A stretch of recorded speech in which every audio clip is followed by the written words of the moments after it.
Welcome to Paranormal Central, broadcasting live from Central California with your hosts Jeffrey Gonzalez and Alan Thomas.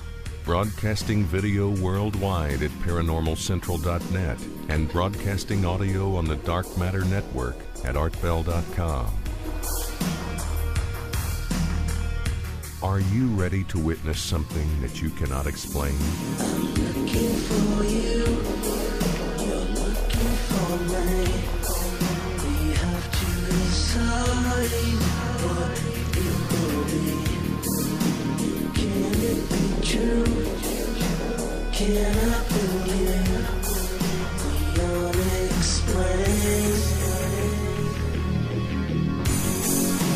Look into the sky.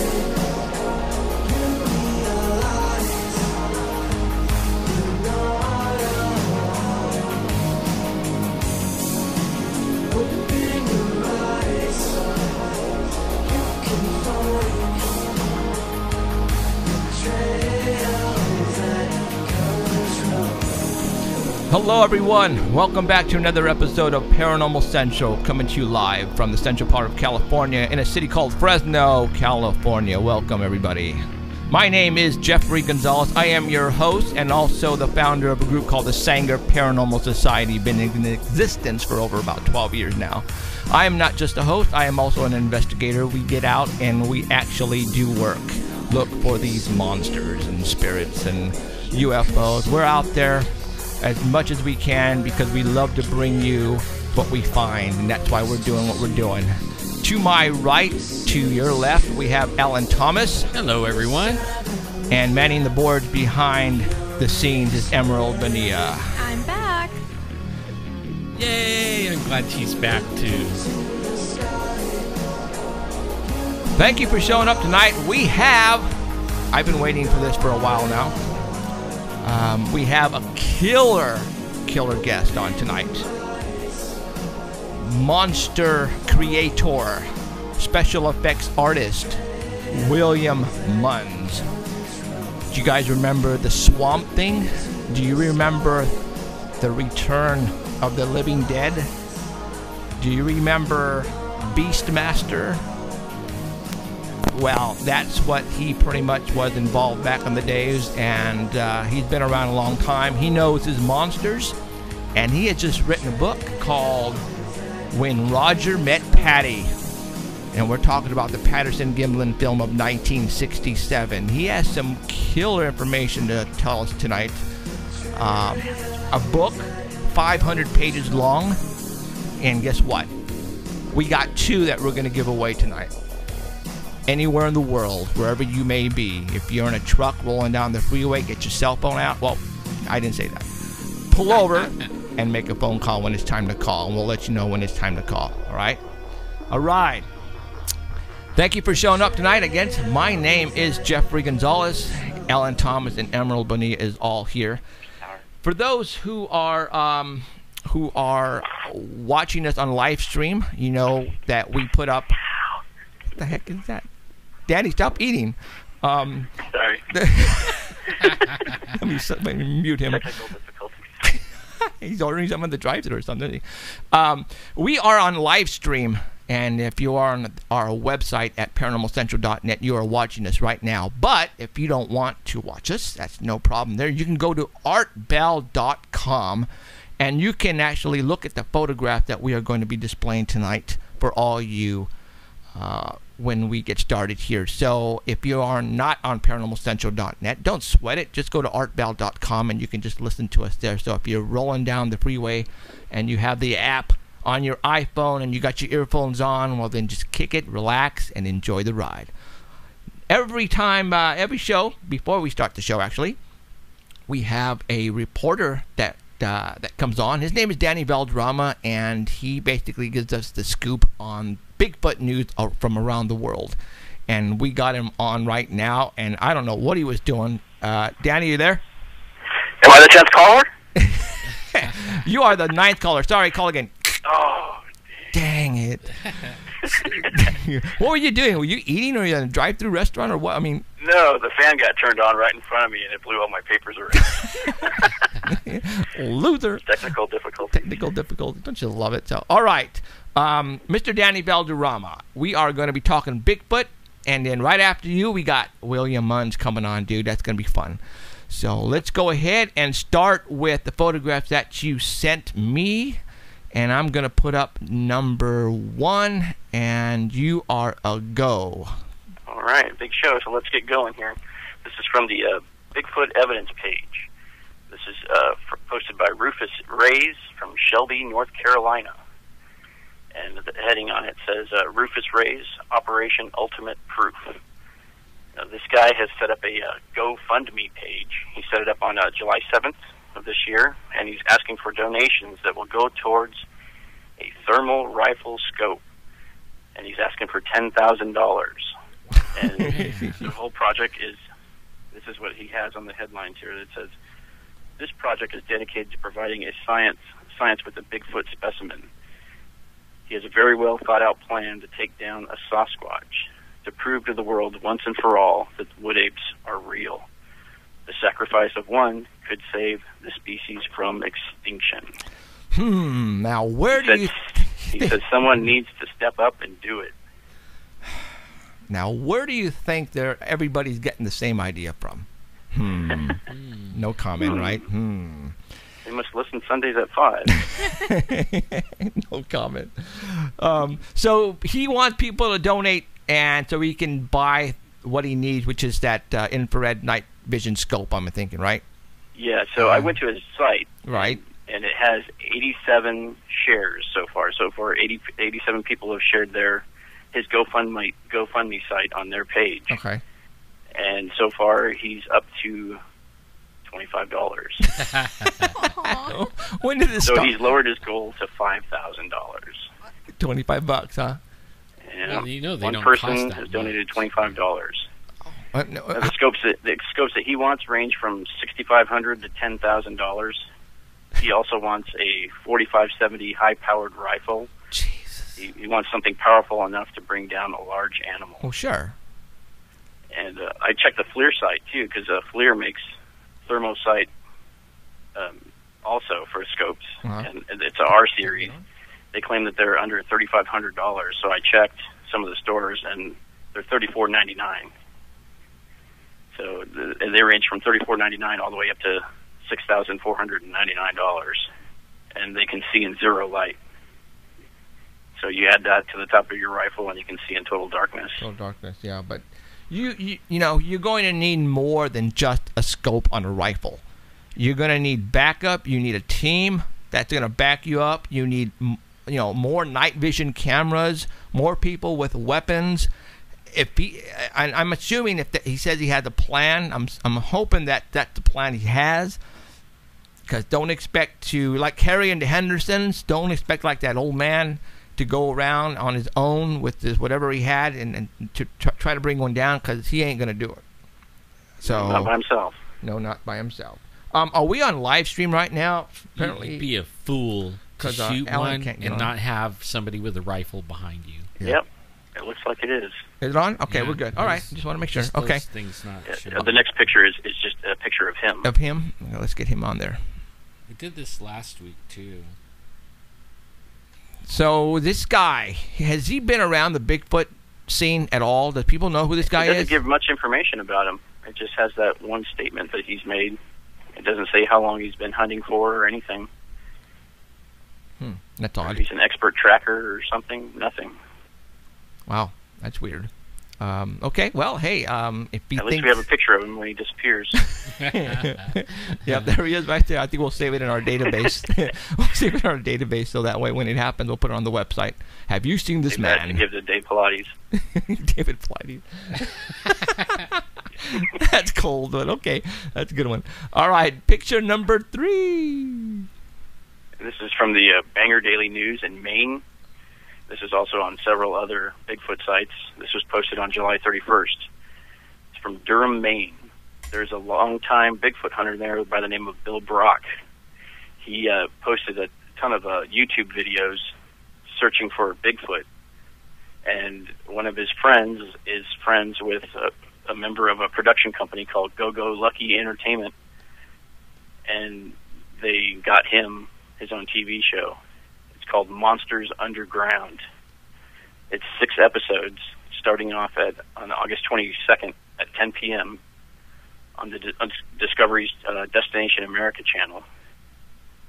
I think that was the same one that did you guys, wasn't it? Yep, sure was. Monsters and Mysteries. Yeah. Yep. So Brock and his team will travel the countryside in search of subterranean monsters. And one of their sites is California. They're coming looking for the Mapingari. That's an Indian name for defender of the forest. It's a 6-foot, hairy, howling, stinking of death creature with red fur.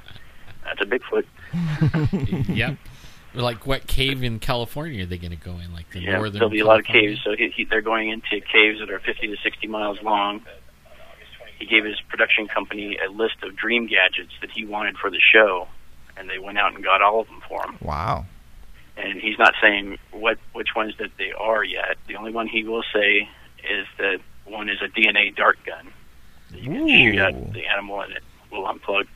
It will pop out after it gets the DNA, and you can just go pick it up. Right. After the creature runs off. See, I think that's a good idea. And, Yeah, it is. They have a local doctor and a scientist I want a body. standing by to keep them from overreacting to possible evidence. They want to do it all scientifically, Right. not guess. So it also will be released in tandem with a 3-part series called The Swamp Monsters. It's also another group that searches swamps instead of caves.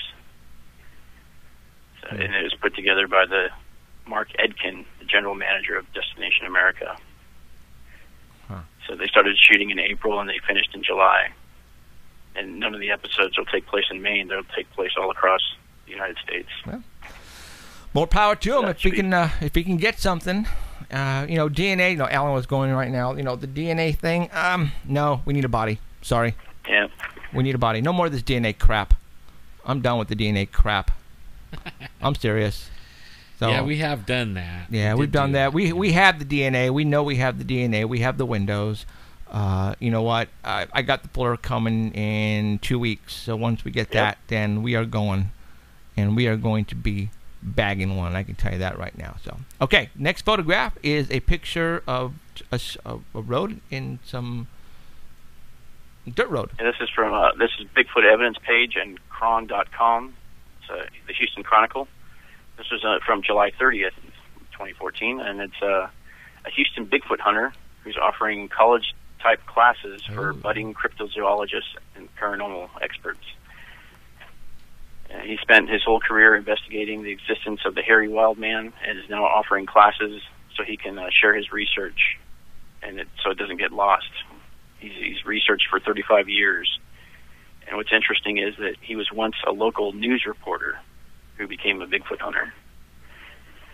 His class is entitled the Big Thicket Lair of the Mysterious. And the Big Thicket area is in East Texas, and apparently it's like a jungle-type area. So anything could be in there. And he went into the class. When you go into the class, he will provide you with the weirdest tales from the area and let you know what he's found and let you make up your own mind of what you think is out there. And he'll be highlighting 2 subjects, the hairy wild man that everyone's seeing in the area and mysterious white lights or orbs that everybody's seeing. And they're both in the same area of this thicket. Weird, kind of like a UFO type of light, Right. and a Bigfoot. Where have we heard that? Yeah. Same spot that we're at. Hello. Yeah.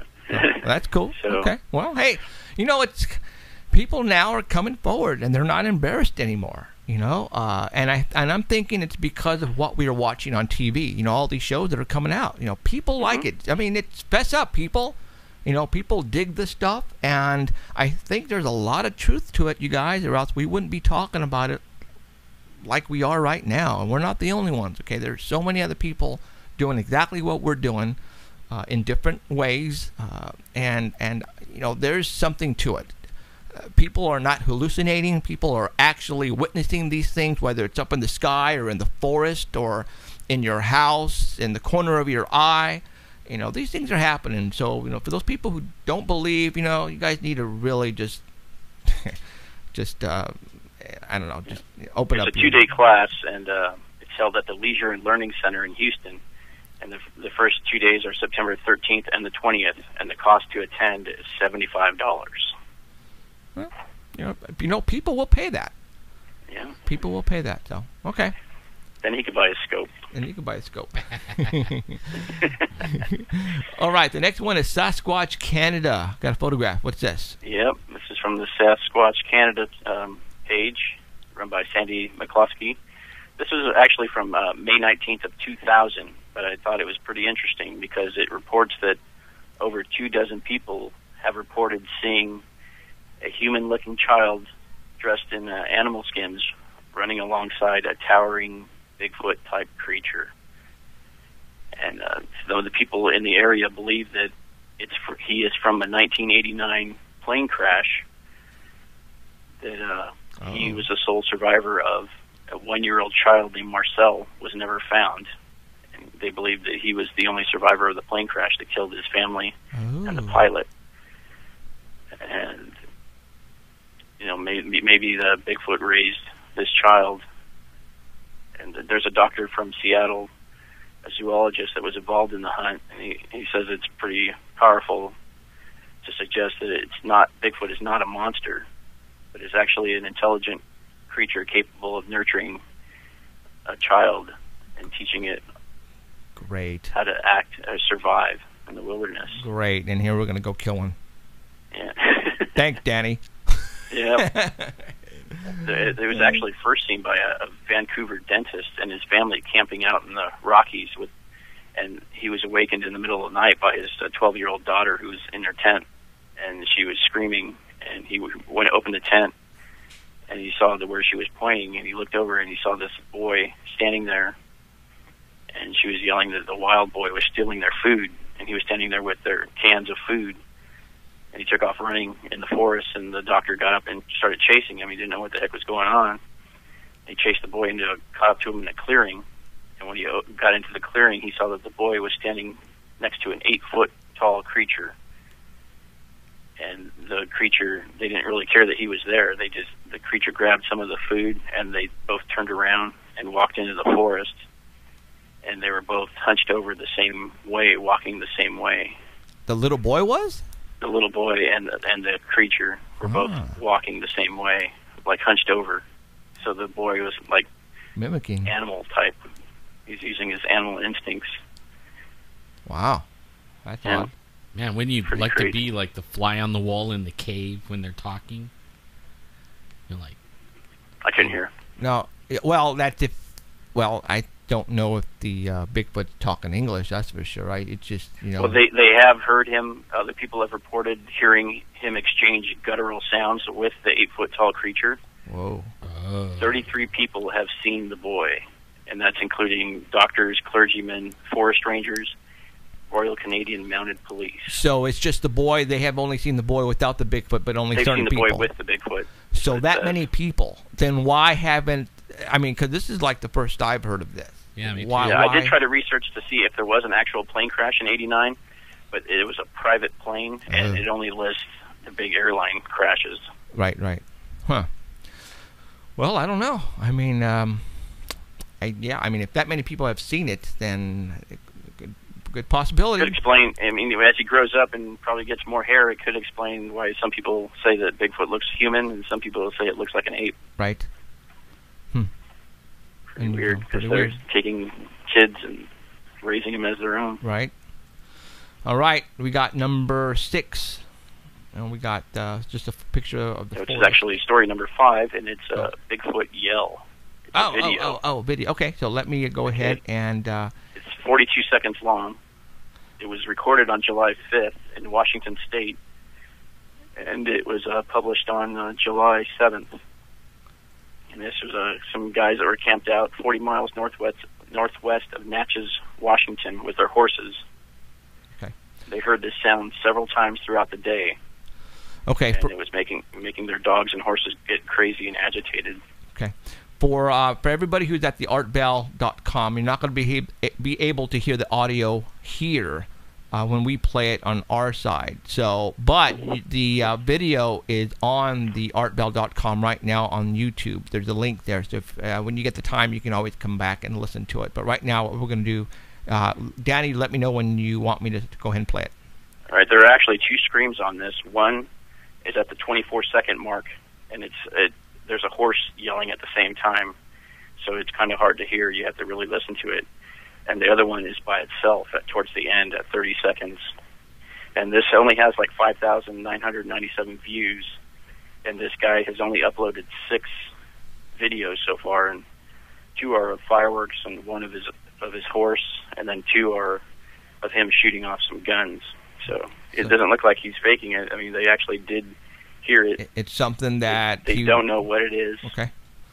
They sent it to many Bigfoot researchers trying to find out if they know what it is, and nobody's been able to come up with an answer yet. So you can go ahead and play it. Okay. Here we go. Oops. Crank it up if I can. What happened? It might be the volume down on the right corner. Nope, it's full blast. Video. I hear it. Yeah. But it's not that loud. So what I'll do here, let me go back here real quick. And let me... Can you hear it? There's no sound.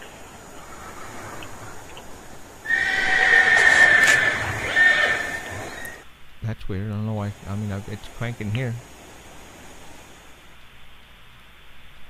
And I have it on the speaker. Oh no. Yeah, I'm not hearing it either. No? Okay.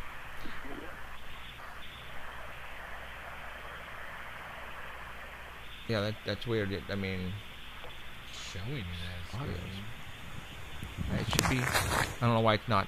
Okay, well, it's not working on our side, guys. We apologize for that. But the YouTube link is at artbell.com, and you can go and watch the video there if you wish to hear what Danny was talking about. So okay, yeah. Unfortunately, I was playing it right now, and this is what we usually do. So I don't know why it's not working. They heard something from Art Bell. Huh? They heard it on the Art Bell. They heard it on the Art Bell? Well, he hears something on the feed. We hear it fine. Play it again. You heard it fine. You heard it fine. Oh, I guess it's fine. Then why didn't I? Oh, that's right, because we couldn't hear it here. All right, let's try it again. Danny, did you hear it on your side? I did not. And you have it on live stream? Oh, my wife's listening to it. Did you hear this? Did you hear the roar? You didn't hear it? You did just the video played? You didn't hear anything? No, she didn't hear it. Really? On live stream. Everybody's saying they're hearing it, even on Bell. I don't know. Okay, well, let's try it again one more time then. I'm going to go ahead and...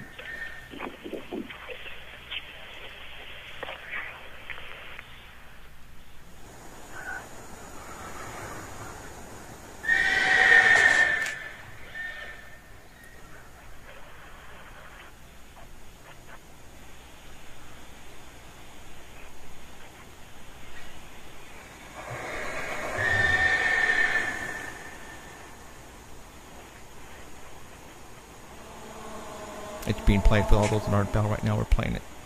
On The hell was that? Okay. That's why we're in silence mode. Okay, there you go. All right. Obviously, I couldn't hear it because when we pump it up to live stream, we don't get to hear it on our side, and that's something that eventually we're going to have to work out. So. Yeah, he said that standing in camp, it sounded like the T-Rex from Jurassic Park. Because Ooh. of the echo in the little area that they were in. That would definitely be scary. Oh, Okay, live stream and it yeah, now. so okay, no, they're okay. Okay, is that it, Mr. Danny Bell Drama? That is it. I think live stream is off. Okay, it should be on now. We're back on. So All right. okay, all right, and we are back Okay. on. And thank you very much, Danny. How's Trevin doing? He's doing great. Is he, Eating a lot. Huh? Is He's he, eating a lot. I was going to say, is he up to his regular poundage now? No, he's not. No? It's going slow. Really? Wow. Okay. Well, you can only feed so much in that mouth, though. Well, doesn't he have to have a surgery too? Still? They don't know yet. I think it's later on in the future. So, all right, They cool. won't know until You they get the CT scan. yeah. So, okay. Well, thanks, Danny. Keep me updated All right. on this week. If anything crazy comes over the wire, you will let me know. Yep. And we shall see you next Sunday. Bye, Danny. Okay. Thanks, Danny. Bye. See you guys. See ya. Bye. All right. That was Danny Valdrama, and giving us the Squatch report for the August 3rd of 2014. And in about 5 minutes, we are going to contact William Munns. And we're going to be talking monsters with this guy. This guy has been around for a while. All right.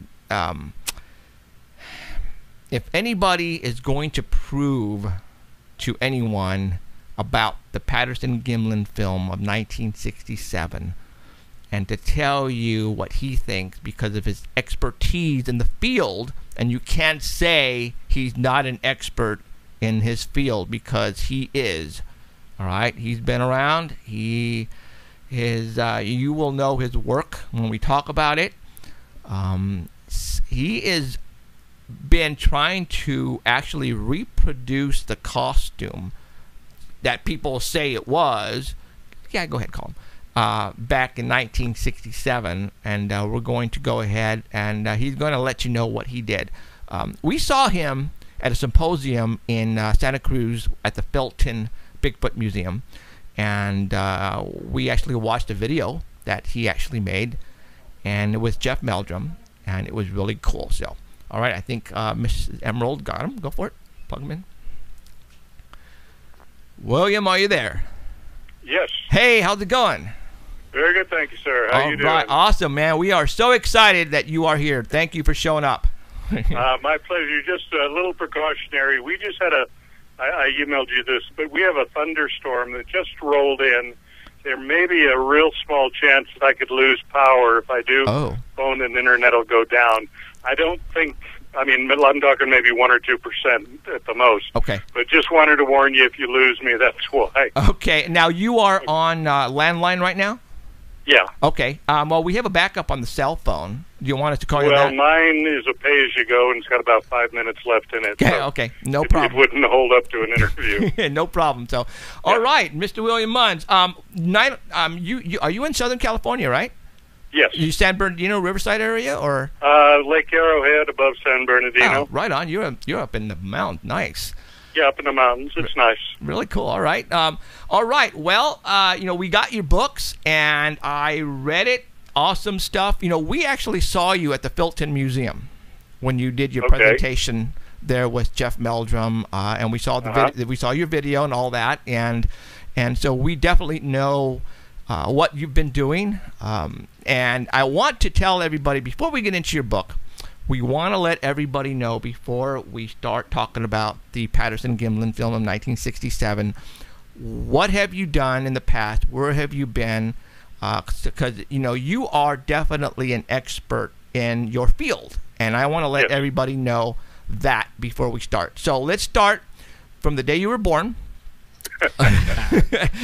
And what the heck got you involved in Monster Creator? That is awesome field to be in. Seriously. Well, okay.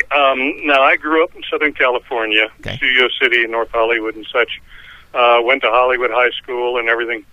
So from as far back as I can remember, I have been fascinated by the classic monster movies and fascinated by special effects.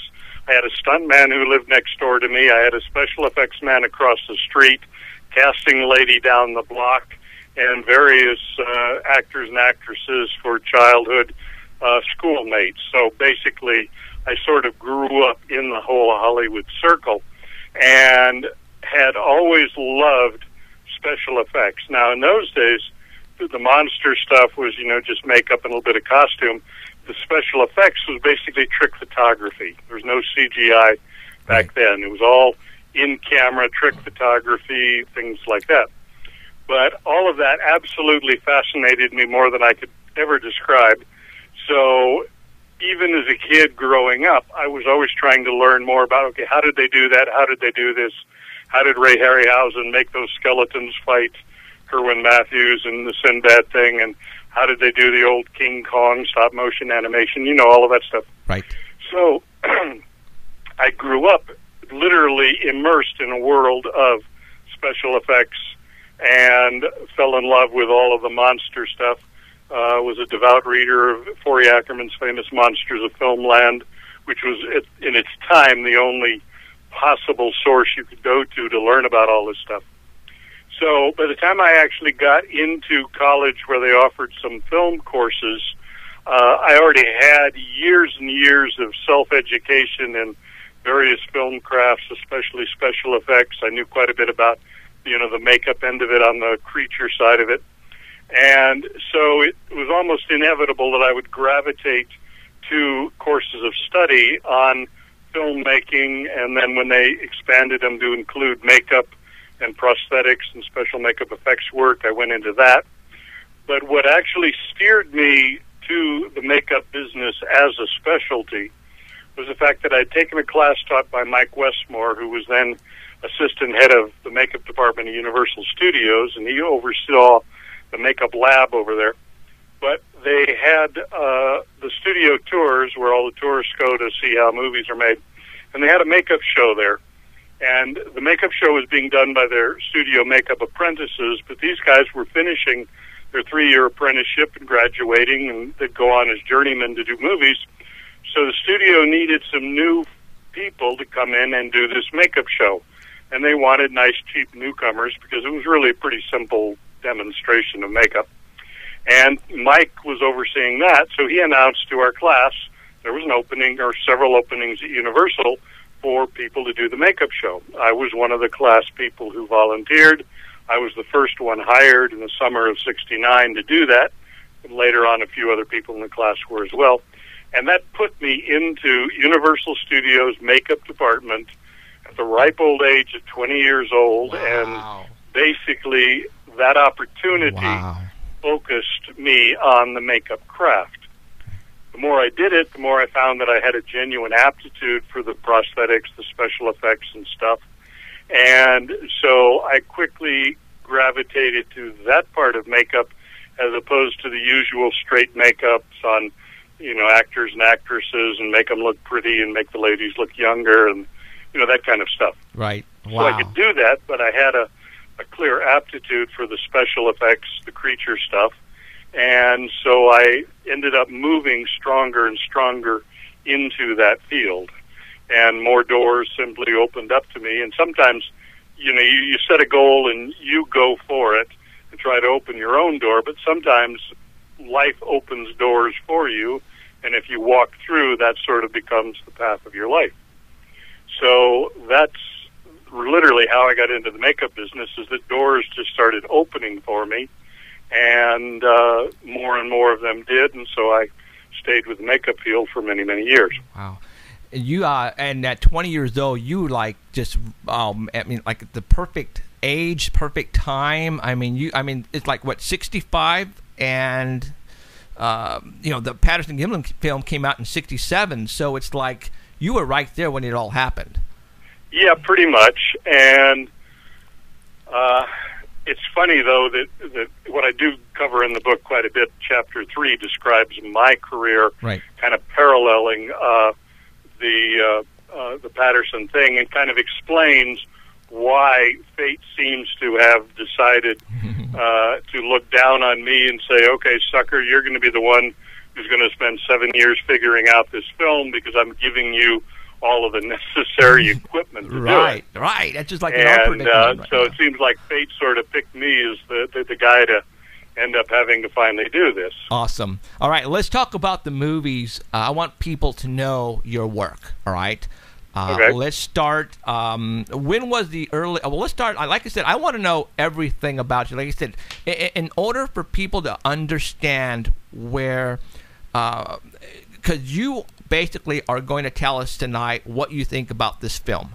And, yes. and I want people to understand that it's just not some Joe Blow off the street who thinks he knows about special effects and makeup. No, you've been around the block. You've been on TV, on major, movies, and I want people to know your work. So let's start from the work that you have done. I mean, we're talking like Swamp Thing. I mean, start from the beginning. Yeah. Like, I want to know everything. The beginning, aside from learning prosthetics, would be the Blackenstein monster in the movie Blackenstein in 1970. That was actually my first creature or monster kind of makeup job. Okay. And I was the one who created the Blackenstein monster for that particular movie. Wow. It's not quite as well known as the one called Blackula, which is a black man as a vampire Dracula character, but Right. it sort of rode on the heels of that. And it's kind of a quirky little cult film that a lot of people do know about. Right. An obscure little thing. So that got me started. Then I actually moved into a makeup school. It's the very first makeup school in the country that was actually training professional movie makeup artists. And I helped them develop the motion picture course and the technical lab prosthetics course. And during that, the 6 years that I was the director of the school, I had set out as part of a teaching mission to recreate as many of the classic makeups as possible so that I could film all of the work I would do recreating the makeup and use that film as an instructional film. How to build a creature from the Black Lagoon, how to build a Morlock from the Time Machine, how to do an aging makeup like Dick Smith did on Dustin Hoffman for Little Big Man, or how to sculpt an alien like in Close Encounters, or how to do a King Kong, etc. I did all of these projects specifically so that I could document step by step by step exactly how they were done. And that allowed me to kind of go back into a lot of the classic monster makeups and creature effects and recreate all of them very, very faithfully. And it's kind of like if you want to be a truly great painter, and you want to study classical art, a lot of times your instructor will sit you down in front of the Mona Lisa and say painter, and you copy Leonardo da Vinci. And if you can get anywhere even close to it, then you're learning about his technique, his process, his color palette, his tonality, his blending, everything else like that. Right. By replicating old masters, you learn a tremendous amount. So during this 6-year period at the makeup school, I was basically recreating all of these masterful makeup effects and creature effects, and that taught me a fabulous amount about how things were done, all of the processes, the techniques, the capabilities, and everything else. Then when I finally moved back into doing makeup work on my own, that would be in the 80s, I actually started going into a field that very few makeup artists have ever done anything about, which is doing makeup on animals. I had studied wild animal training at Ralph Helfer's Gentle Jungle, an animal compound, and once he got to know me as I was going through the courses, he started to get questions that producers would ask them about changing his animals to look a little different than normal. And so he started relying on me more and more, like, how do we do this, how do we do that, and so on, like, how do you make a chimpanzee look like a gorilla? Because nobody has gorillas to rent. A lot of people have chimpanzees that are trained. Wow. If somebody wants a gorilla, you either put a guy in a suit. Ralph said, well, what if you put a chimpanzee in a suit? It's actually much more natural. It's closer to reality. And so I helped him pioneer that whole concept of putting chimpanzees in the gorilla suits, and did more work like that than anyone else had ever done. Wow. I've done crazy things like make Indian elephants look like African elephants by putting bigger ears on them and putting tusks on elephants where they've cut the tusks off, and they have just a little peg that barely sticks out from, the lip area. Right. I've taken an orangutan and had to make him look like a missing link. In other words, instead of making a human look more ape-like, you make an ape look more human-like. Wow. And I've done that on an orangutan with prosthetic appliances and such. The reason why that's particularly relevant to the Patterson film is that during the years of doing this, it put me in extremely close contact with large primates such as chimpanzees and orangutans. Right. And when I say close contact, I mean literally they and I were just, sitting face to face, 6 inches apart, and I'm actually putting stuff right on their bodies or on their faces, putting makeup, putting prosthetics, doing hair work, so on like that. It allowed me to study the anatomy of great apes in a way that no other makeup artist had ever had a chance to do. So that gave me a much greater understanding of biological realities of large primates, something that very, very few effects people have been able to accomplish and such. Going back into the makeup effects business, I've also gone into scientific museum models of human ancestors and made beautifully fleshed out figures of humans in the human ancestral lineage based on the various fossils that have been found over the last few million years, especially in Africa and parts of Asia and Europe. And understanding prehistoric hominids also gives you an excellent perspective on the variations of what constitutes a human figure or a hominid figure. There's a lot of different shapes or forms about the shape of their skull. It isn't quite like us today, but actually compares very favorably to Patty in the Patterson film. So having a rich understanding of human ancestry and human origins also is an important factor in understanding the Patterson film. And then when you get to the point of trying to figure out like a costume or such and say, okay, the film's a fake, Patty's a costume, then you have to explain how you would create such a costume. And the head is so remarkably problematic for any kind of a mask or such. Right. Because makeup artists who've been trying to do this work for many years have been trying to do prehistoric humans, such as the ancestral figures that I mentioned doing, or trying to do gorilla suits or such like that, and they've always come across a stumbling block in that the human has a very, very high domed cranium and forehead, and a lot of ancestral humans don't, a lot of the gorillas don't. So when you're trying to create that effect in a mask, if you're doing it authentically, it's almost impossible to do. Presents a tremendous challenge.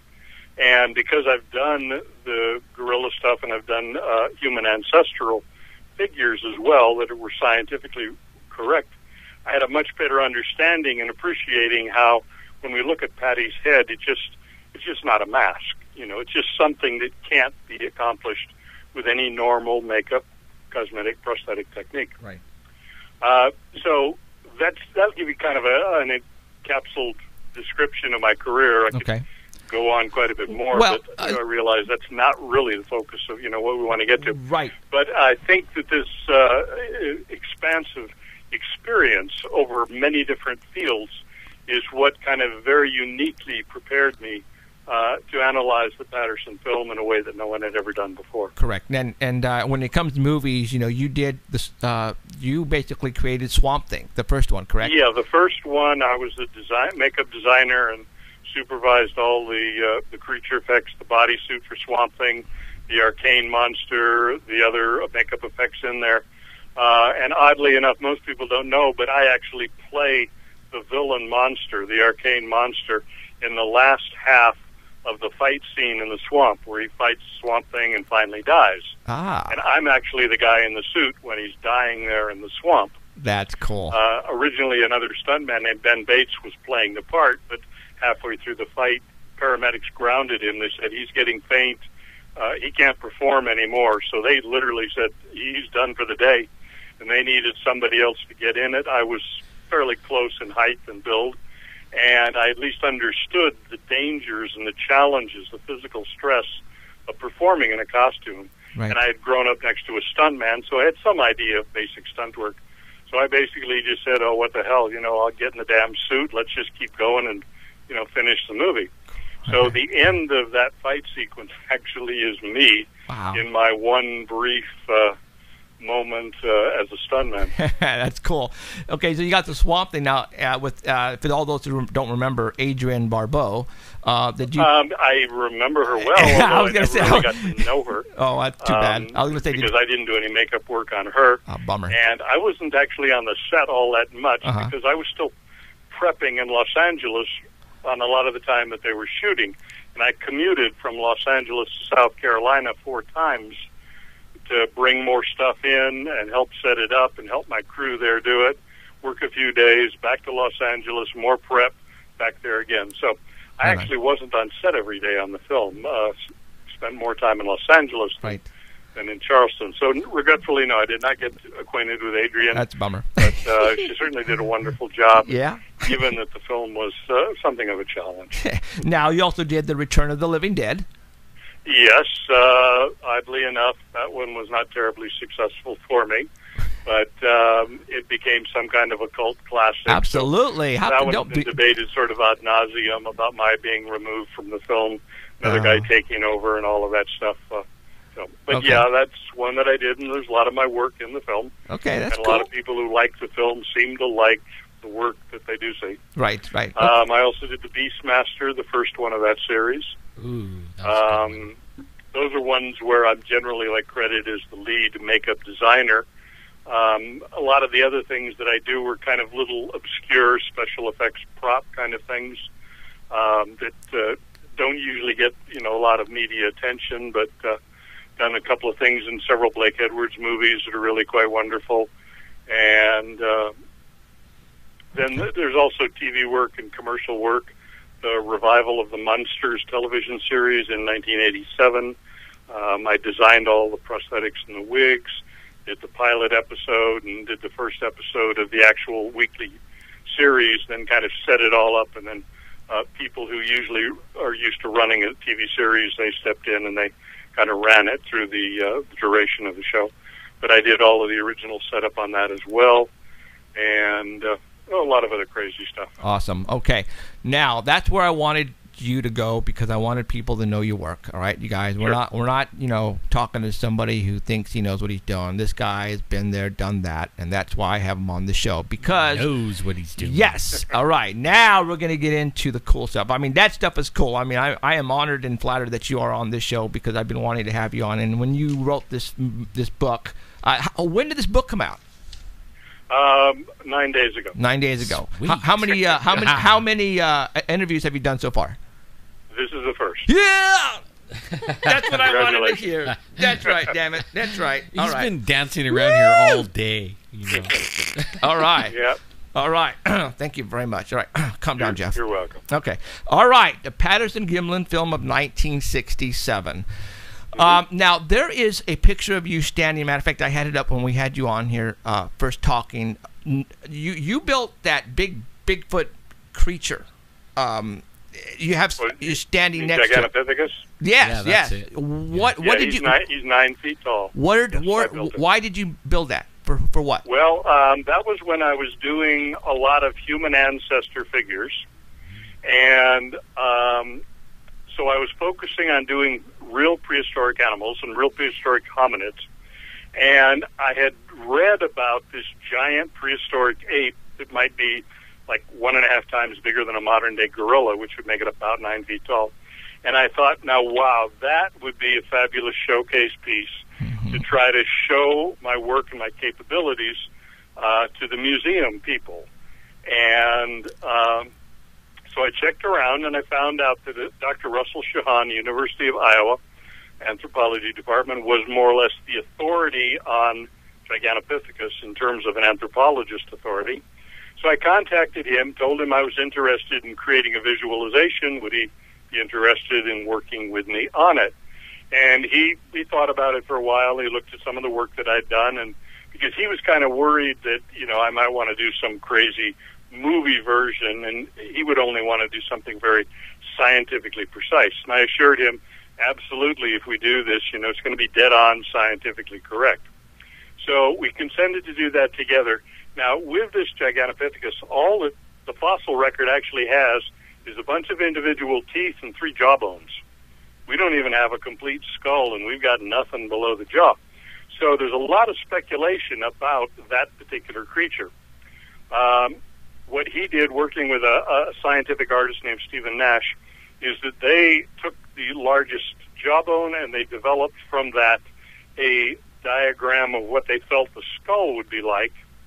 And they gave me their skull diagram, and then I took 2 skeletons, one a modern-day gorilla and one a giant baboon that's as big as a gorilla, called Therapithecus oswaldi, and I did a sort of a merger of those 2 skeletons to sort of suggest a proportion for the skeleton for Gigantopithecus, and then scaled it to the size of the head skull that Russell and Stephen Nash had worked out, and that gave us the skeletal anatomy of the figure, and then I fleshed that out.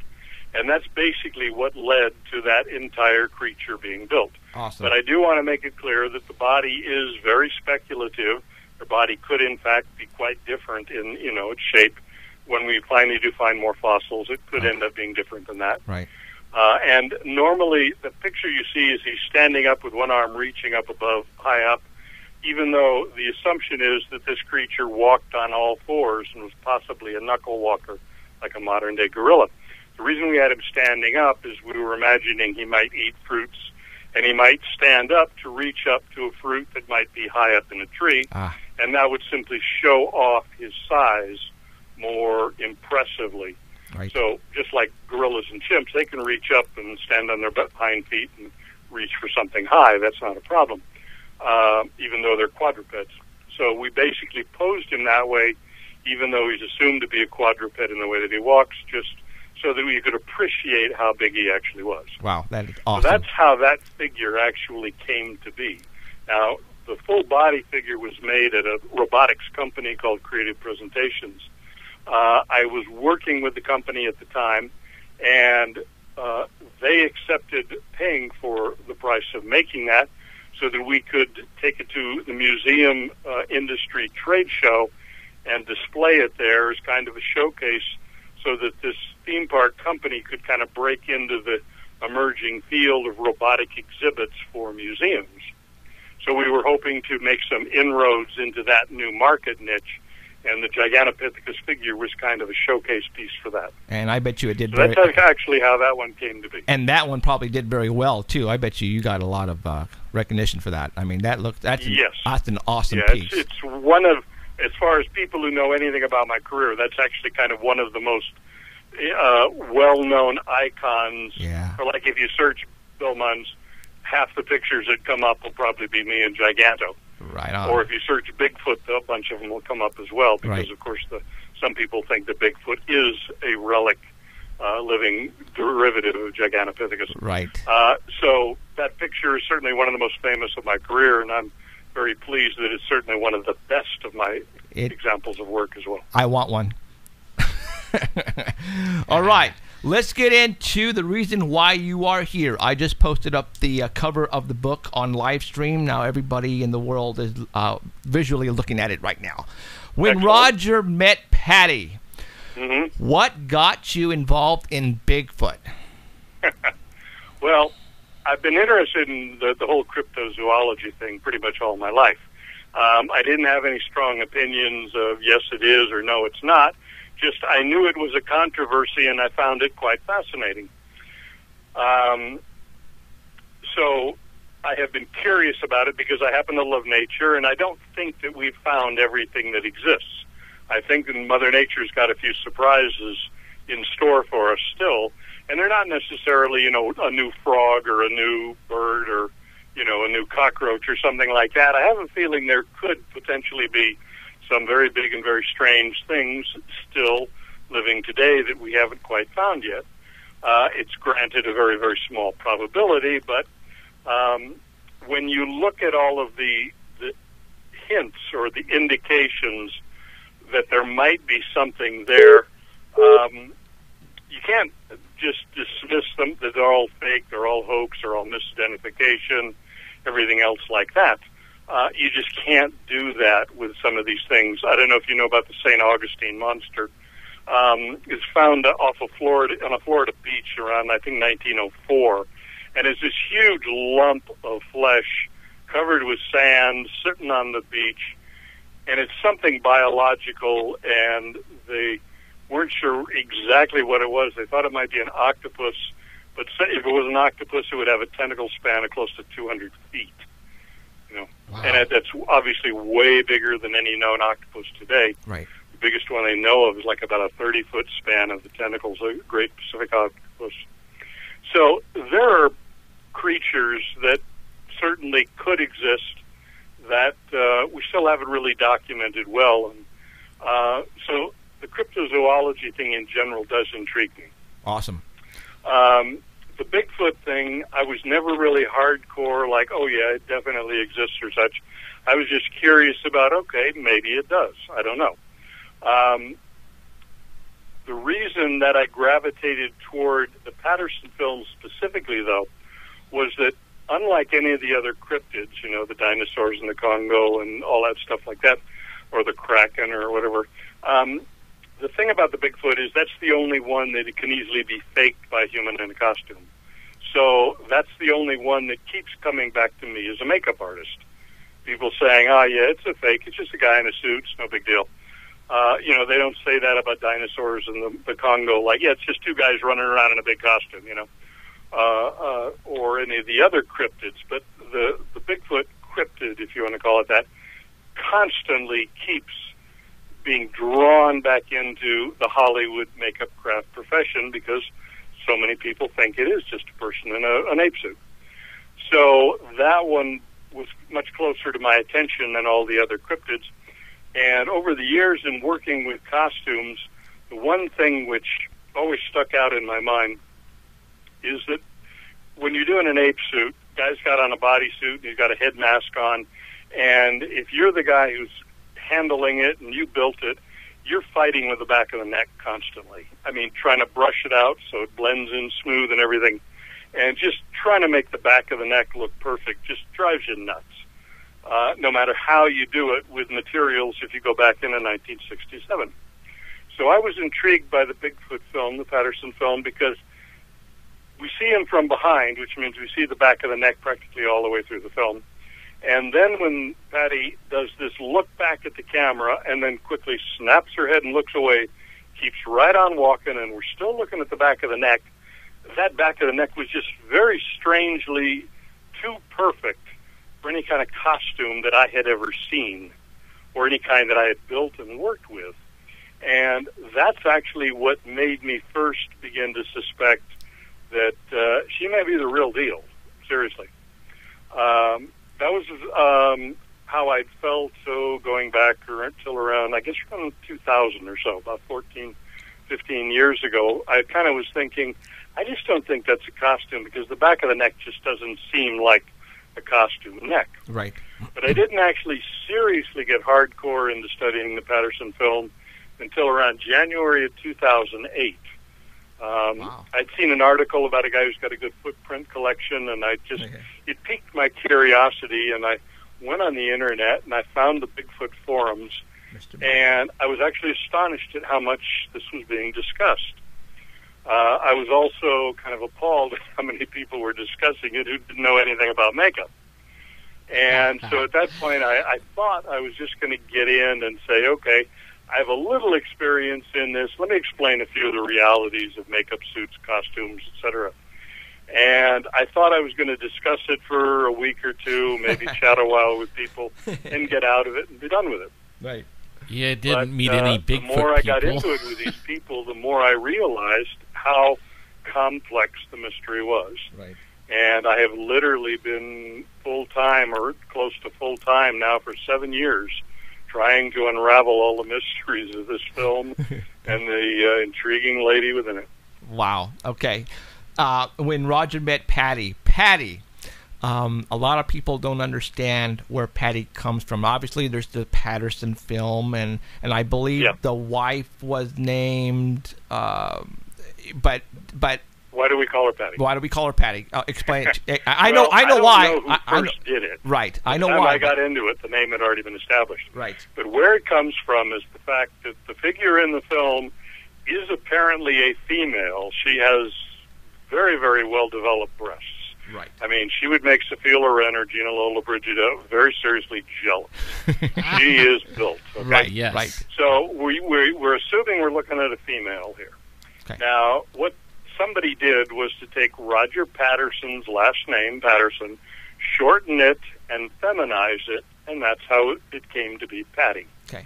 I should mention there is no relation to the fact that Roger's wife was Patricia, also called Pat, but there's no connection between Patty, the creature in the film, and Roger's wife, Patricia. That's just a mere coincidence. Right.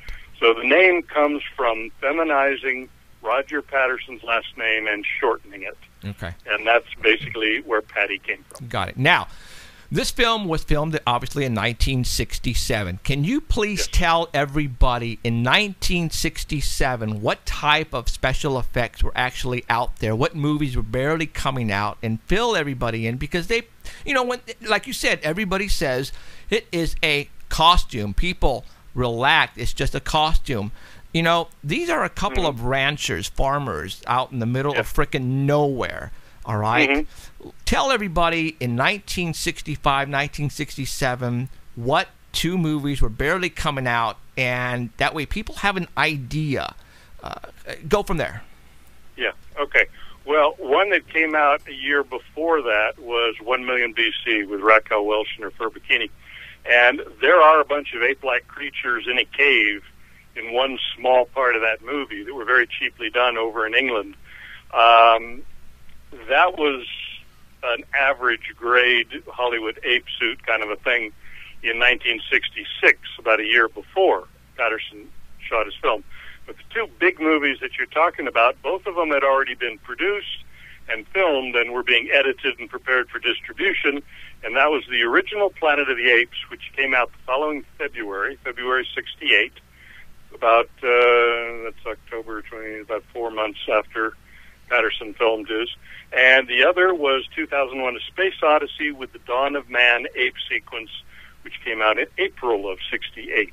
Now, as I say, both of those movies had been already shot before the Patterson film was taken. Okay. So what we see in those films was the true highest level state-of-the-art of makeup creature effects and ape suits or ape effects that anybody could do with any budget, with any amount of R&D, with as big a crew as you could ask for, as much time, and every consideration to film it magnificently. Those two were literally the highest that human endeavor can accomplish. With a high budget. Planet of the Apes work has no comparison to what we see with Patty. It's actually just facial appliances, wigs, and normal clothing costumes for the most part. I think there's one brief scene of an orangutan character in a sauna where he's got a sort of a bodysuit, but it's very, very crude by comparison.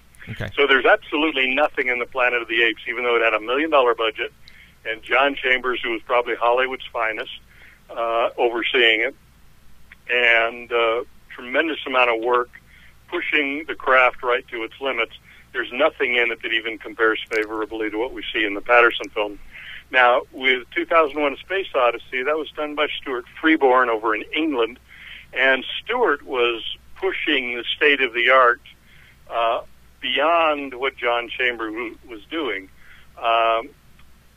What John did with the faces is he just glued rubber pieces to their faces, and they tried to open and close their mouth, and the mouth sort of looked like it was moving to suggest they might be talking. What Stewart did was a much more bold innovation where he separated the lips and the soft tissue of the skin from an underneath hard structure of the skull, including the teeth. And he actually was able to move the lips independently of the teeth, which John Chambers' effects could not do. So he was able to produce characters that could snarl the lip and expose the teeth, bare the fangs, open the mouth, the lips would pull back from the teeth and expose them, things like that. And his full-body costumes were much more sophisticated. They were some of the finest that had been ever done in the film industry up to that point in time. They had a tremendous budget. They had a tremendous amount of time. They did a lot of R&D on them. And basically they were literally the highest that anyone could attain at that point in time.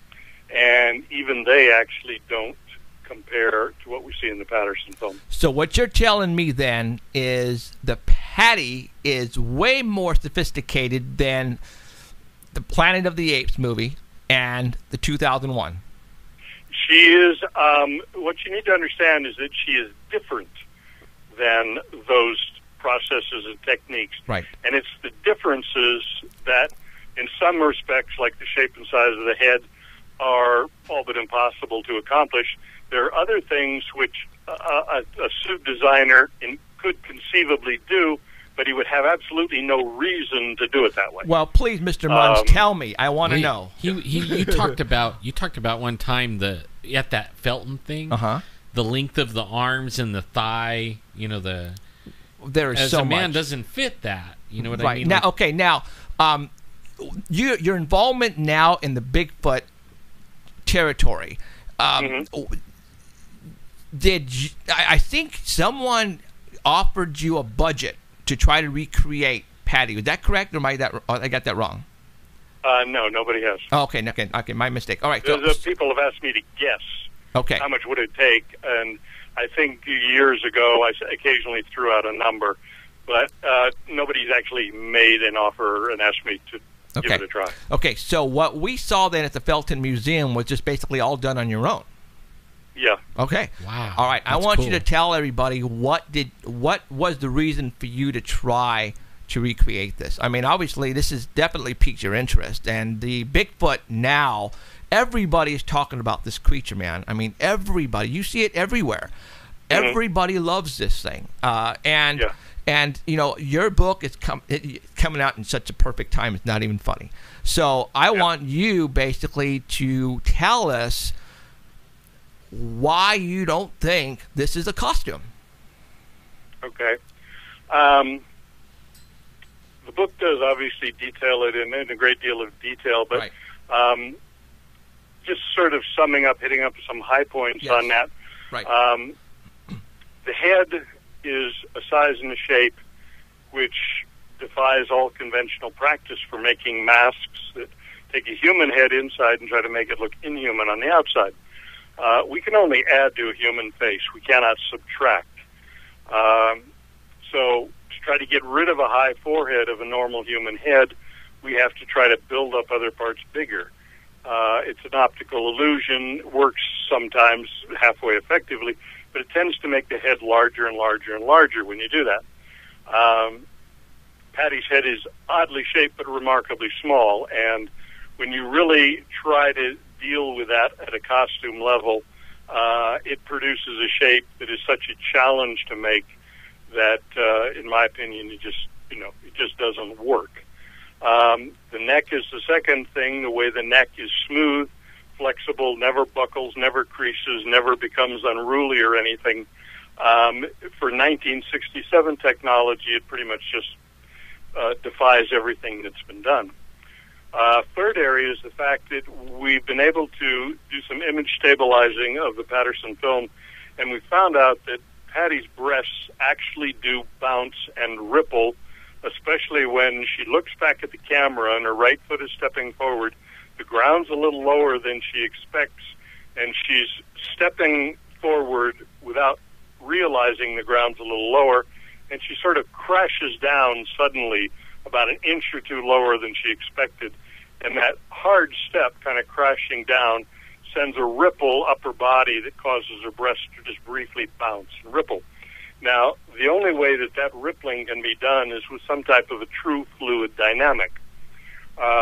We did get some research funding that actually allowed me to build costumes that had prosthetic breasts made of the materials of the time that we would always use to build suits.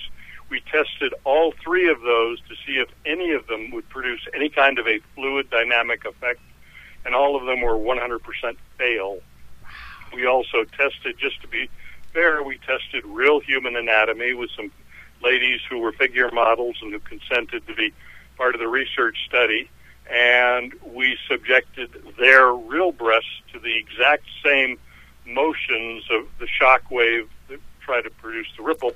And as would be expected, they did ripple in exactly a normal fluid dynamic way, because a natural breast actually is mostly water encapsulated in all the little cells in the matrix of the connective tissue of the breast. But it basically is a bag of water. That's what a breast essentially is. So it demonstrated a fluid dynamic that matches the Patterson film exactly. But everything that we tried, everything that would be reasonable to consider as a costume breast, was 100% failure. It was just so blatantly obvious that the real breast matches what happens in the film, right, and an artificial breast doesn't do anything at all like what we see in the film.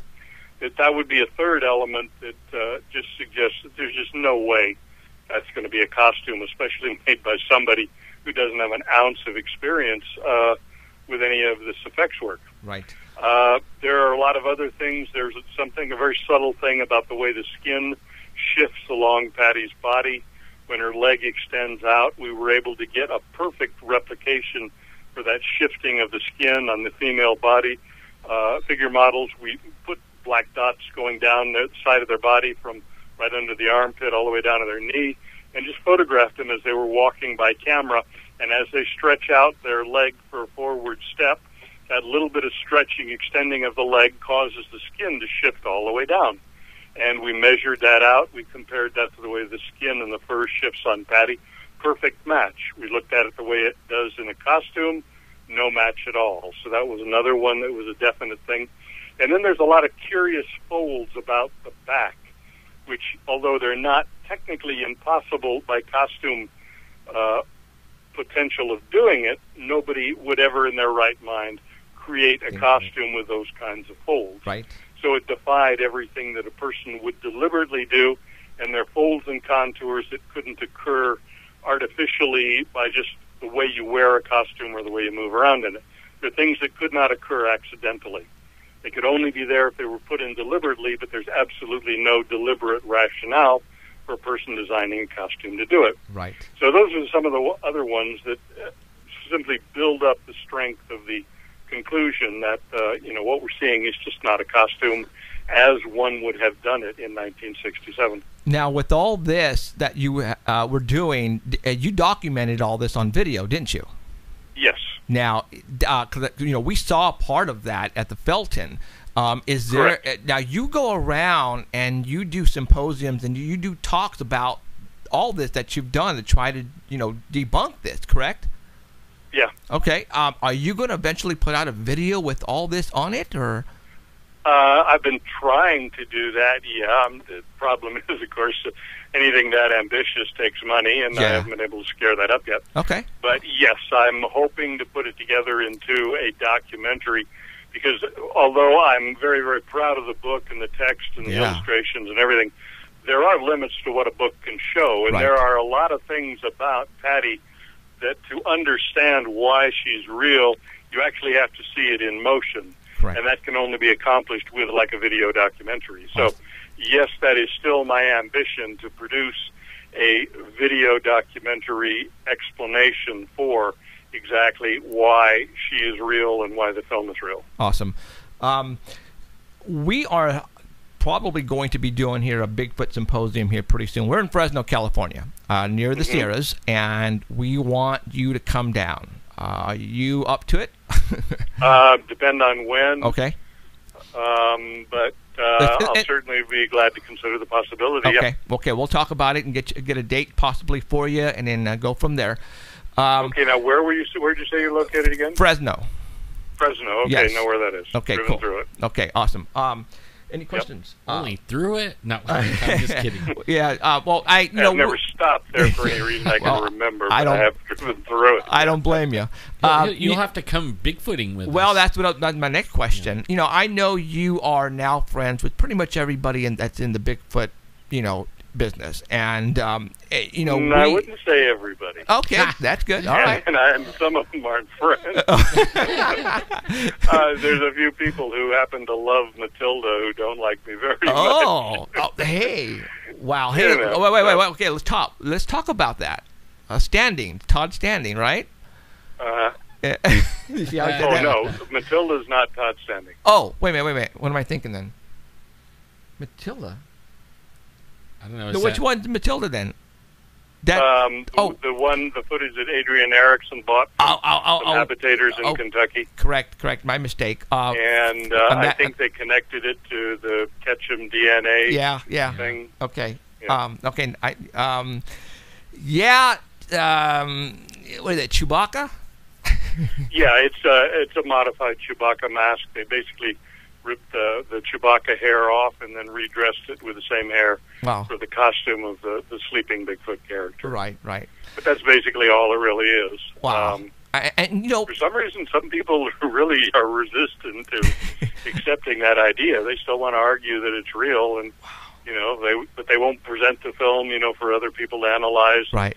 They won't finally bring it out, for the public to see. Right. And what? I'm very, very confident my analysis is correct. Okay. And what stinks though too is the DNA testing with Melba Ketchum. When you're associated now with something like that, and you put out a DNA, it's gonna mess you up as far as credibility, and you really have to be careful on who you choose as far as friends and what you believe is real and not real, because it's going to hurt you in later in the future. And that's that definitely can. Yes, you can ally yourself with someone who seems to have good evidence or good process, right? And then their thing blows up, and you get some of the shrapnel. Right, and yeah, you do have to be a little cautious about that.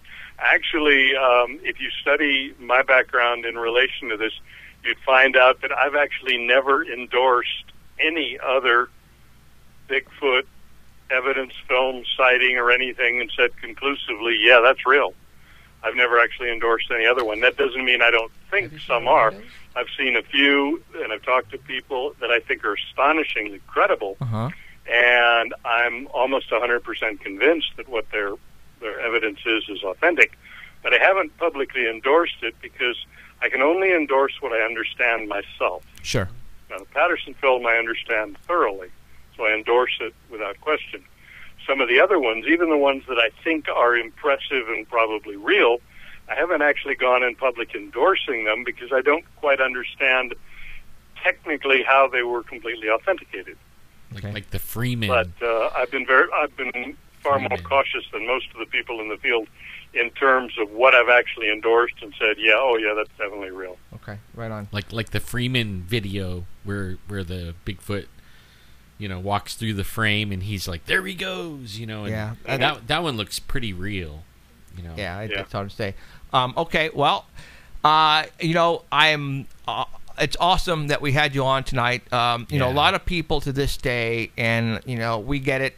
I mean, probably on a weekly basis, that was pretty much a costume, and they don't understand there's so much that you have to understand about it not being a costume. The date, for example, 1967. That costume, if it was a costume back then, you needed a whole field of special effects artists like yourself, and there's no way. I knew it from the very beginning when I saw this thing when I was a kid in my pajamas, and I saw that thing. I went, "Oh my God!" That's what got me hooked. Was a Patterson Gimlin film. I mean, it just no doubt about it. It's in the back of my mind. I know it's for real. Well, the interesting thing is that the studio people that they took the film to back in '67, '68, Universal and Disney and I don't know who else, but the people who looked at it there were very, very impressed by it and basically said, if we could duplicate this, it would be very difficult, very expensive, and all of that.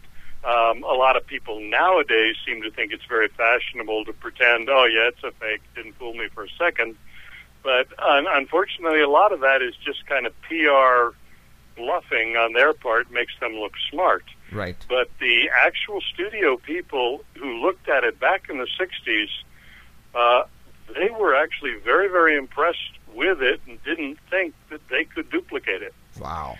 And so, you really need to actually put more reliance on these people back then, right, in terms of a fair appraisal, than a lot of the the PR hype that we hear from some people today about it being a cheap fake and a cheap suit, and right, and on about that. So that's one of the interesting things. I touch on that in the book as well. This dichotomy of the people today seeming to just denounce it as a cheap fake so flippantly, yet the professionals back in the late 60s were tremendously impressed by it, and they knew what could be done back in the 60s far better than a lot of the people today. Well, everybody's an expert now. You just ask them. I mean, serious. It's terrible.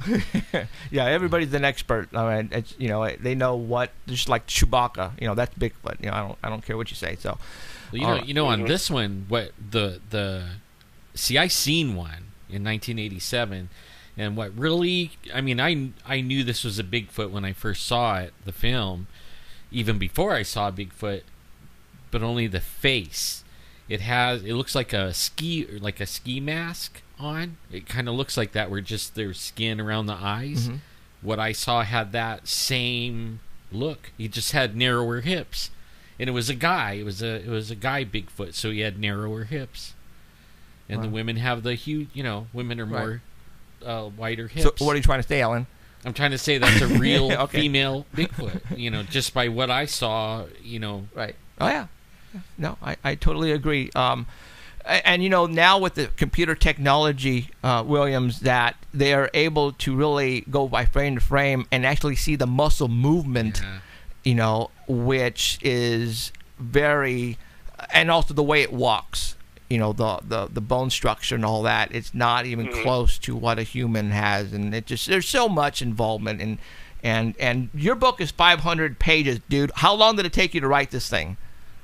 Well, it's the culmination of 7 years of research, but about the first 3 or 4 chapters, I wrote those actually about 2.5 years ago, and then little by little putting together the rest. Right. So it's been a couple of years in the making, aside from the 7 years of research.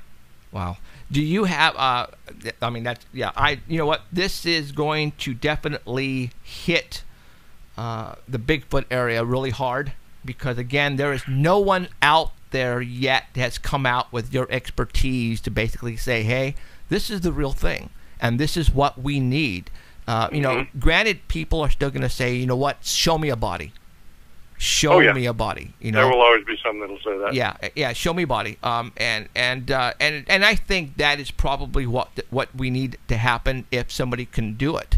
But otherwise, you know, people like you who come forward and is not embarrassed to basically say what you feel, and with your expertise behind it, they can't say anything. They pretty much need to just shut up and go away. I'm serious. Well, unfortunately, yes, some will react that way, but there is a small fringe of people who believe the film is a hoax so passionately, and they believe that the concept of Bigfoot is so impossible that the more I do to show scientifically why this conclusion is correct, the more intensely they push back with very, very hysterical and irrational arguments to the contrary. Right. We get the same. There are certainly some people who, you know, will be won over, who will concede, okay, maybe the damn film is real. I didn't realize that. But there is a small faction who will resist this idea. They'll go to the grave fighting it. And the more progress I make, the more they go on the offensive trying to, you know, discredit me, because they're just hanging on to this belief. Right. Now, and of course, you know, it's got to be a fake, it's got to be a hoax, Bigfoot can't exist, and so on like that. And so, you know, there's one faction that will never concede the point. Why do you think people are afraid to believe? Well, there's a lot of different reasons, but one of them, I honestly think, is that people are afraid of being thought of as stupid. And okay, let me give you an example. Okay. You remember the Alien Autopsy movie? Yes. Came out around 97, something like that? Right. Okay. Before they released the show on TV, they went to Stan Winston, who was one of the best people in Hollywood, and his 4 top lieutenants, who were his, you know, next in command in his company. And they screened that film for all of them, and they filmed Stan and his guys watching the film and talking about it. And the way Stan was looking at it, he was actually giving it a very, very thorough and reasoned analysis, and he was saying, well, look at this particular thing here. Now, this isn't the way we would normally do it as a makeup effect. This is unusual. And look at this and look at that. So he was going over it very, very carefully. He didn't go to the point of saying it must be real, but he was sufficiently impressed that he really wasn't willing to make a final conclusion about it. He was kind of undecided, but I think he closed by saying something to the effect that if this is a fake, the guy who did this, he's got a job waiting for him at my company. Right. You know, he was that impressed by it, but he finished it without really a conclusion. Right. Well, the film came out, shown on TV. A bunch of other makeup artists who do not know anywhere near as much as Stan does, they just said, "Ah, come on, that's a fake. That didn't fool me for a second." Well, then it is finally revealed a few months later, yeah, it actually is a fake. Well, the people who said, didn't fool me for a second, I called it for a fake instantly, you know, it was just a cheap thing, I could do better. Those people looked smart.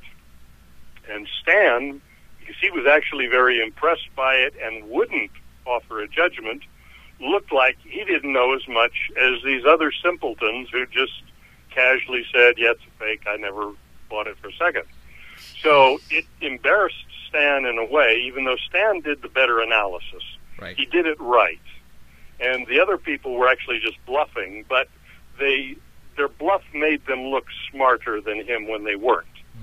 And that kind of scared a lot of people in this business, so that if you bring them anything that looks really weird or strange or something like that, they're going to say, nah, it's a fake, doesn't fool me for a second, not because they really think so, but because they want to look smart. And they're afraid if they honestly give it a reasonable consideration, they won't look as smart as the one who dismisses it right away. So this fear thing about looking at the Patterson film and realistically considering maybe the damn thing is real, a lot of people are just plain afraid to go there. Yeah, you know, they're afraid somebody will finally prove it's a hoax and they'll look stupid. Everybody is politically and that correct. fear is actually very, very powerful. Wow. You know, I think a lot of the scientists in the anthropological community won't even seriously discuss it because they think even to seriously discuss it would make them foolish compared to the other anthropologist who says, oh, come on, it's a fake. Don't waste your time. Right, That person looks smarter because they have a conclusion. The one who says, I don't know, let me take a look at it, doesn't get to a conclusion as quickly, that looks like not as smart. So I suspect there's quite a few people in the scientific community who also won't even consider it. Right. Because they don't look as smart as the one who just dismisses it. Wow. So that fear thing is a very, very powerful obstacle we're still trying to overcome. Wow. And that makes sense because, you know, we've been looking into the Bigfoot phenomena for a long time, and, you know, we go up camping, we go up in search of, we've had things happen to us up in the mountains. We've actually got some things going on I'll tell you later about, but yeah, I totally agree. If you don't know much about what is going on out there, then yes, you know, you're going to pretty much say, you know, there's no way this thing could be real. But, you know, you, us, and everybody else who's in this area realize there is a great possibility that this is for real.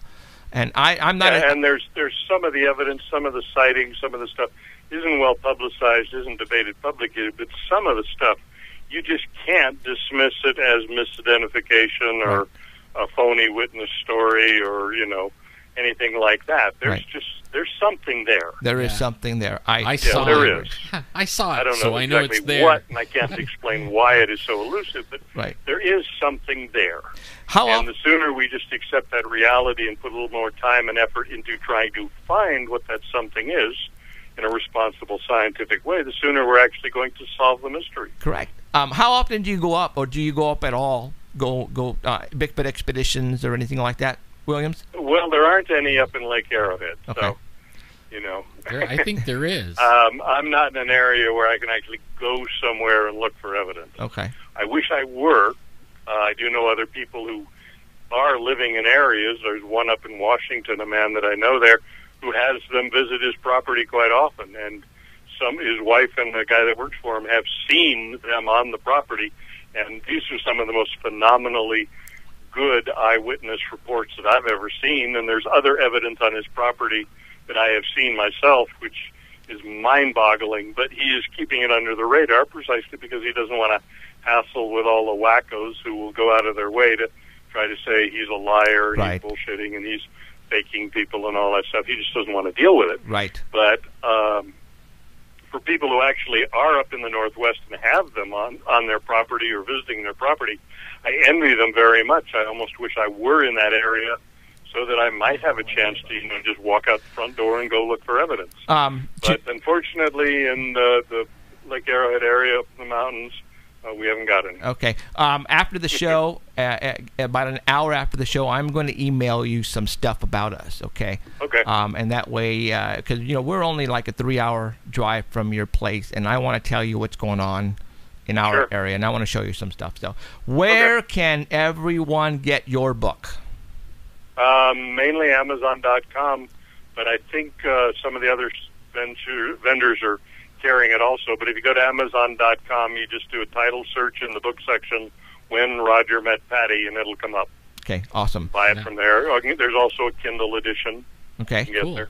I'm going to put that on the website too. Okay, And yeah, also, when I put this in the archive on YouTube, I will link that so that yeah, people so, can find right on. it. So, all right, Mr. Munns, I appreciate you coming on today. Yeah, This it has been was an honor great. for us. Like I said, we're big fans of yours, and it's all about science to us.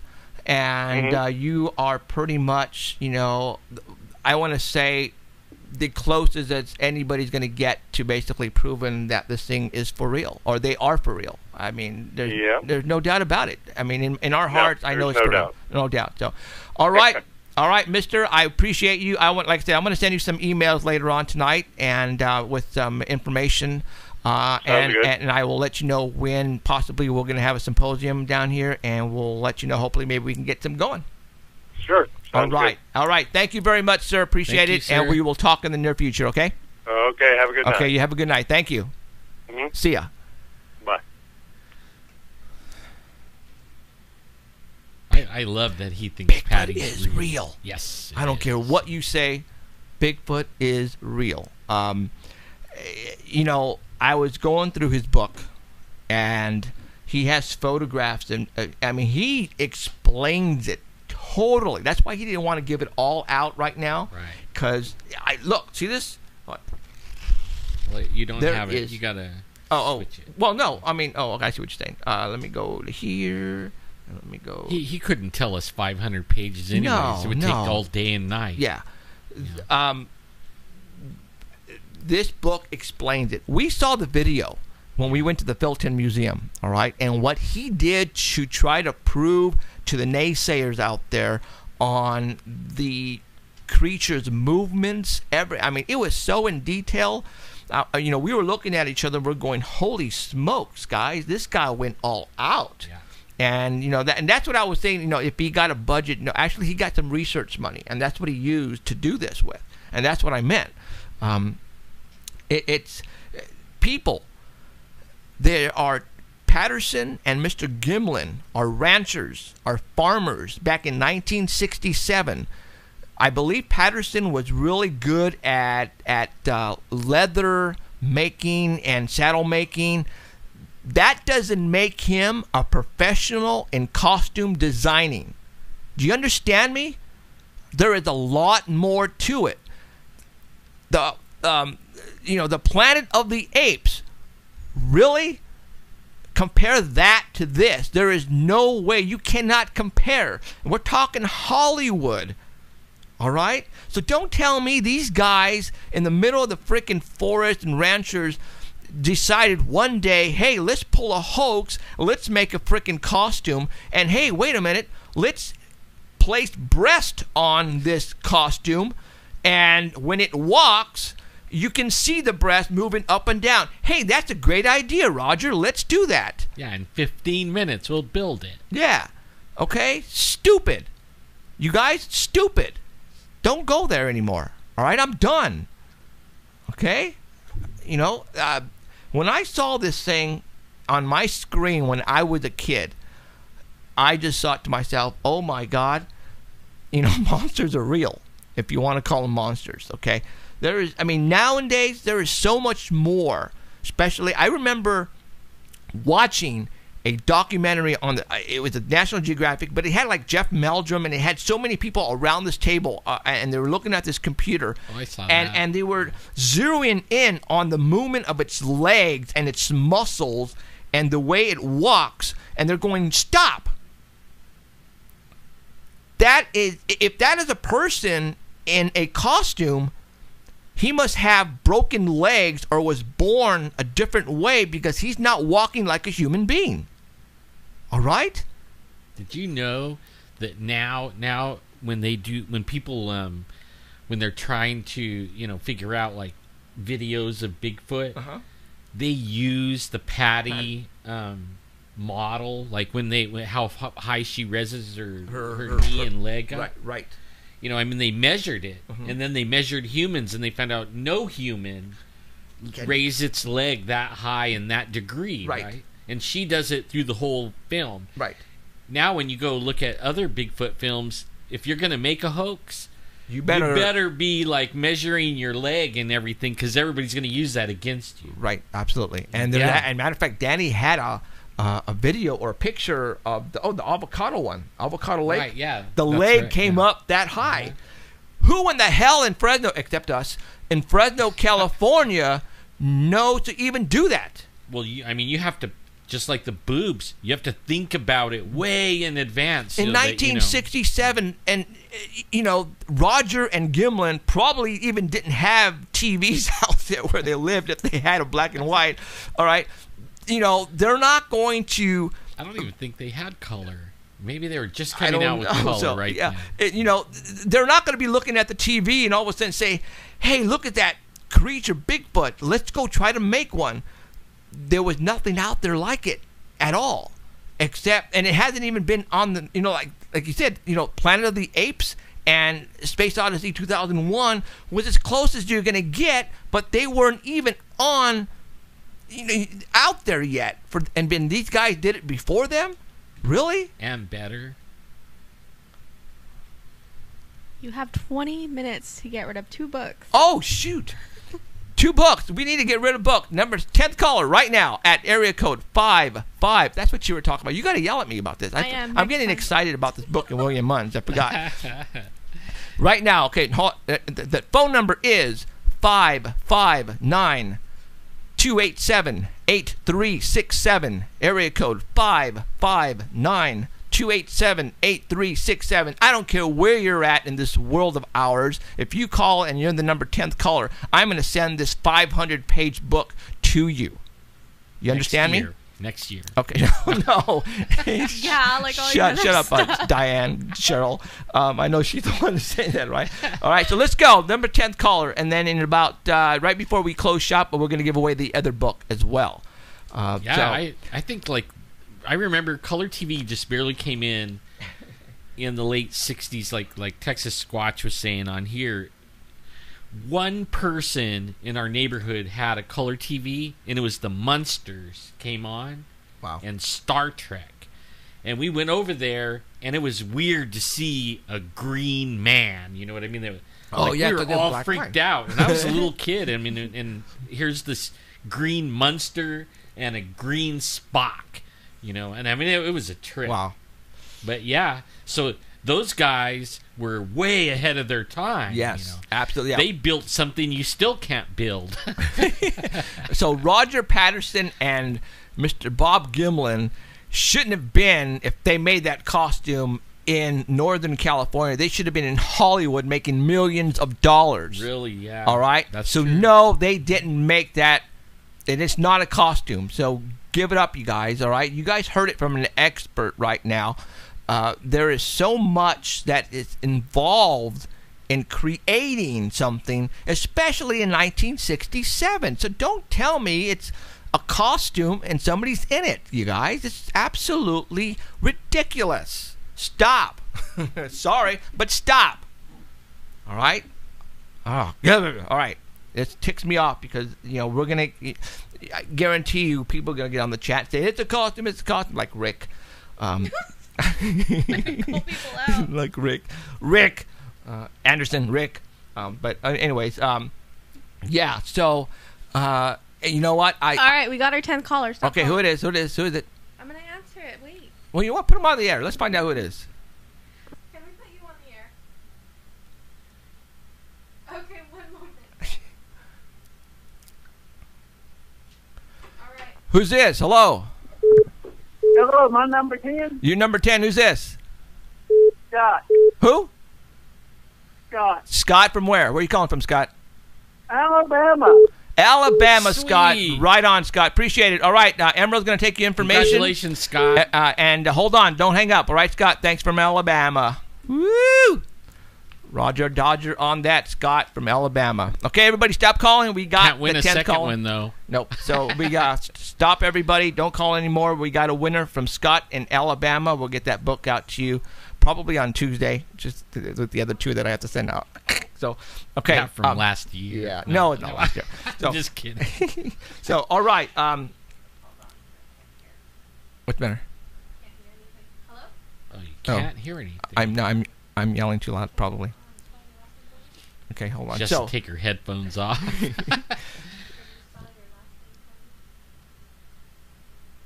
okay. So, Bigfoot is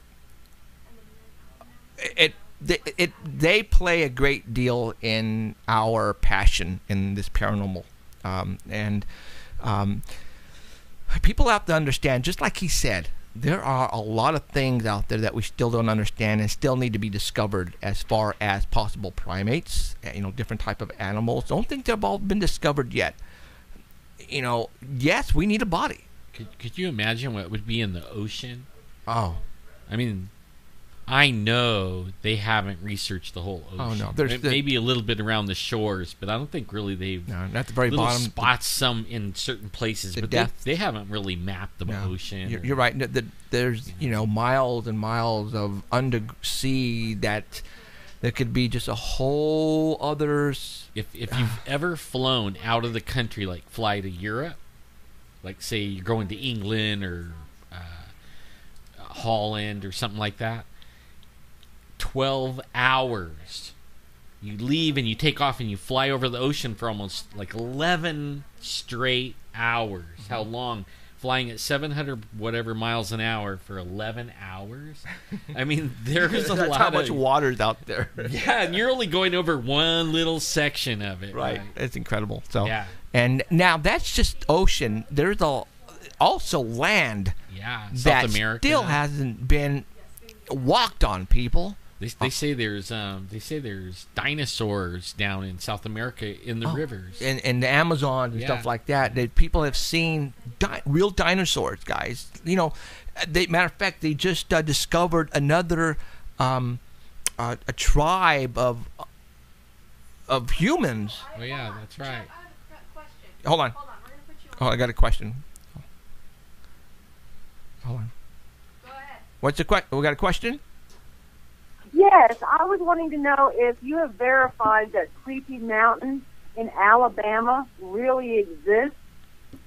Because this is where we are. We're out around this area. What And I just wanted to know if you have heard anything about it. What's the? Creepy Mountain in Alabama. Is that what you said? Creepy Mountain? Uh-huh. I They haven't. nicknamed the place Creepy Mountain. It's somewhere outside of Birmingham, maybe Silicaga, Alabama, they said.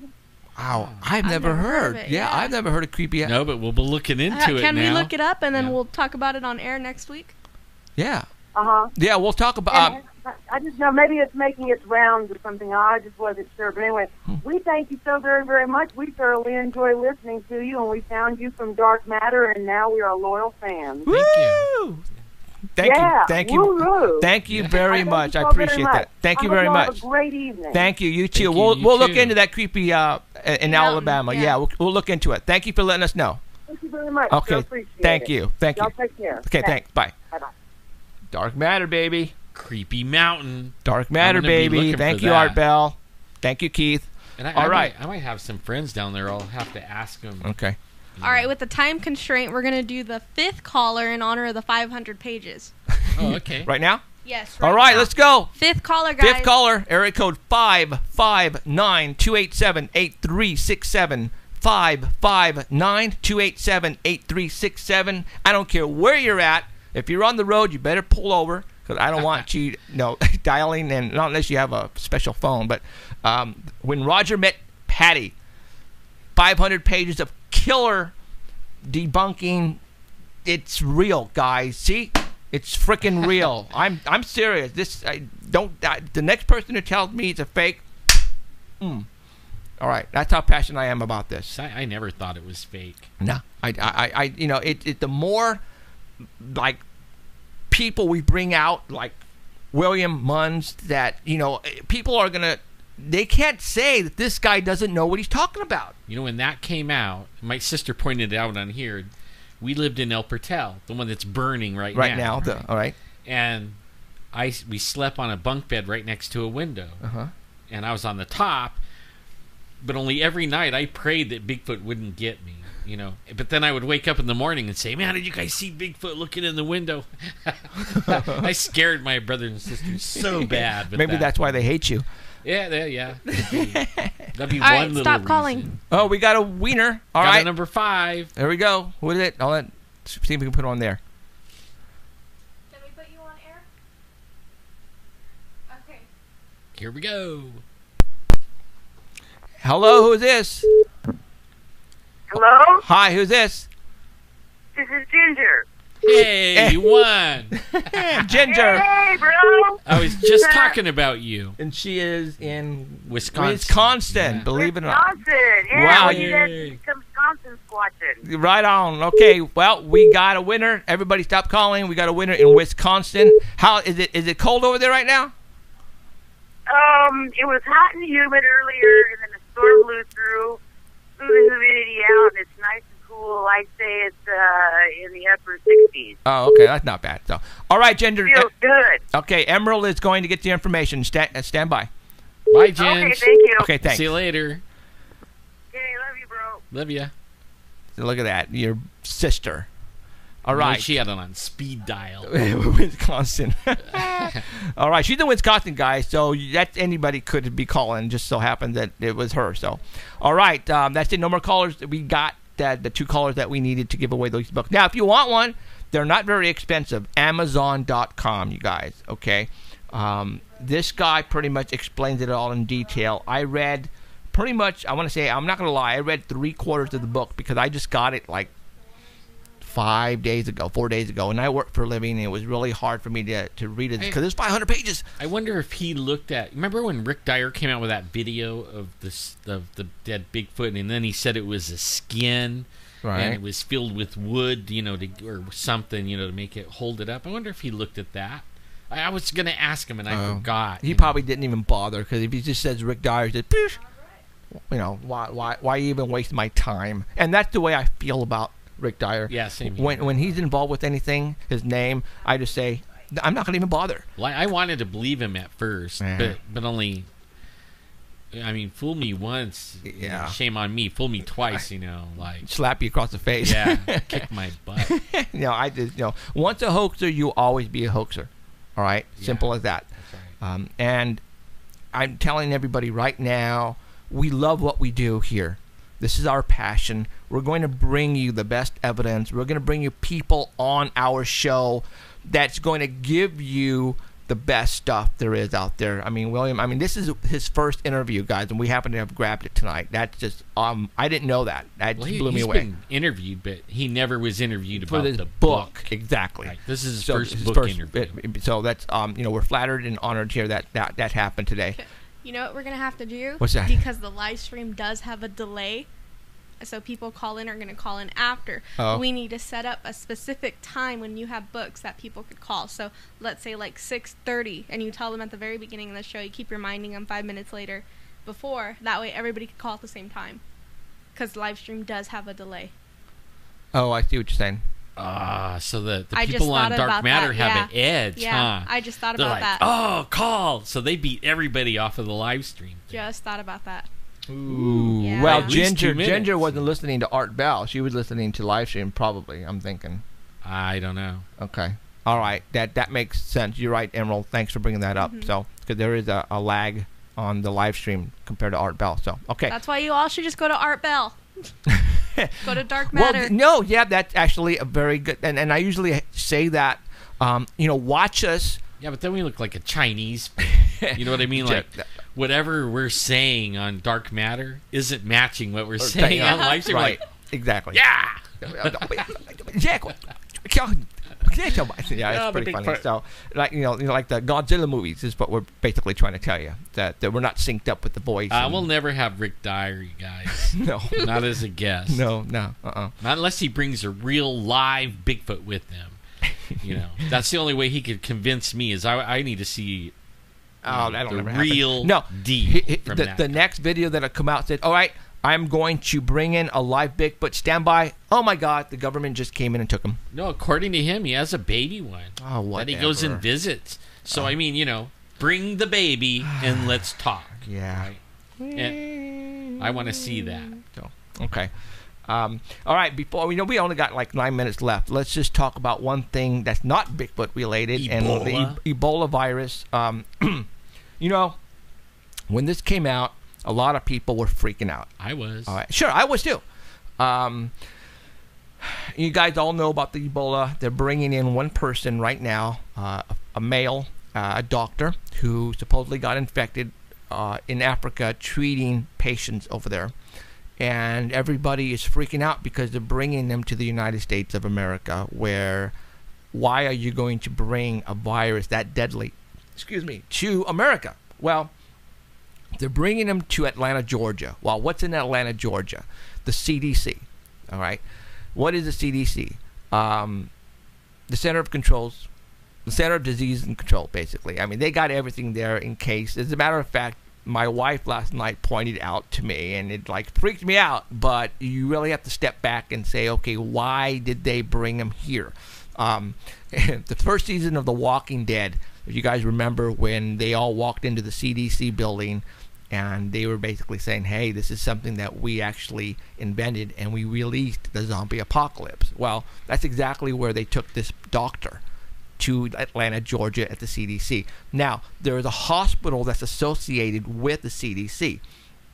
This hospital happens to treat people who are, or actually, this hospital treats doctors who have been infected with certain viruses from around the world. This is where they bring them, because obviously everything is there that is needed.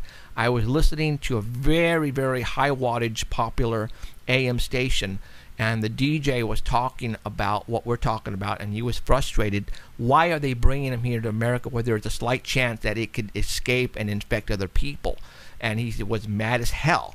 Well, there is a doctor that he associates himself with who just happens to have been listening in Haiti from Fresno, and she called, and she says, and I'm not going to say his name, but I have to disagree with you, because this is the place where you want to bring infectious diseases to, so they can treat and learn how to treat, and if they have antibodies or whatever that's in the body, this is how to do it. They're not going to be able to do it in Africa.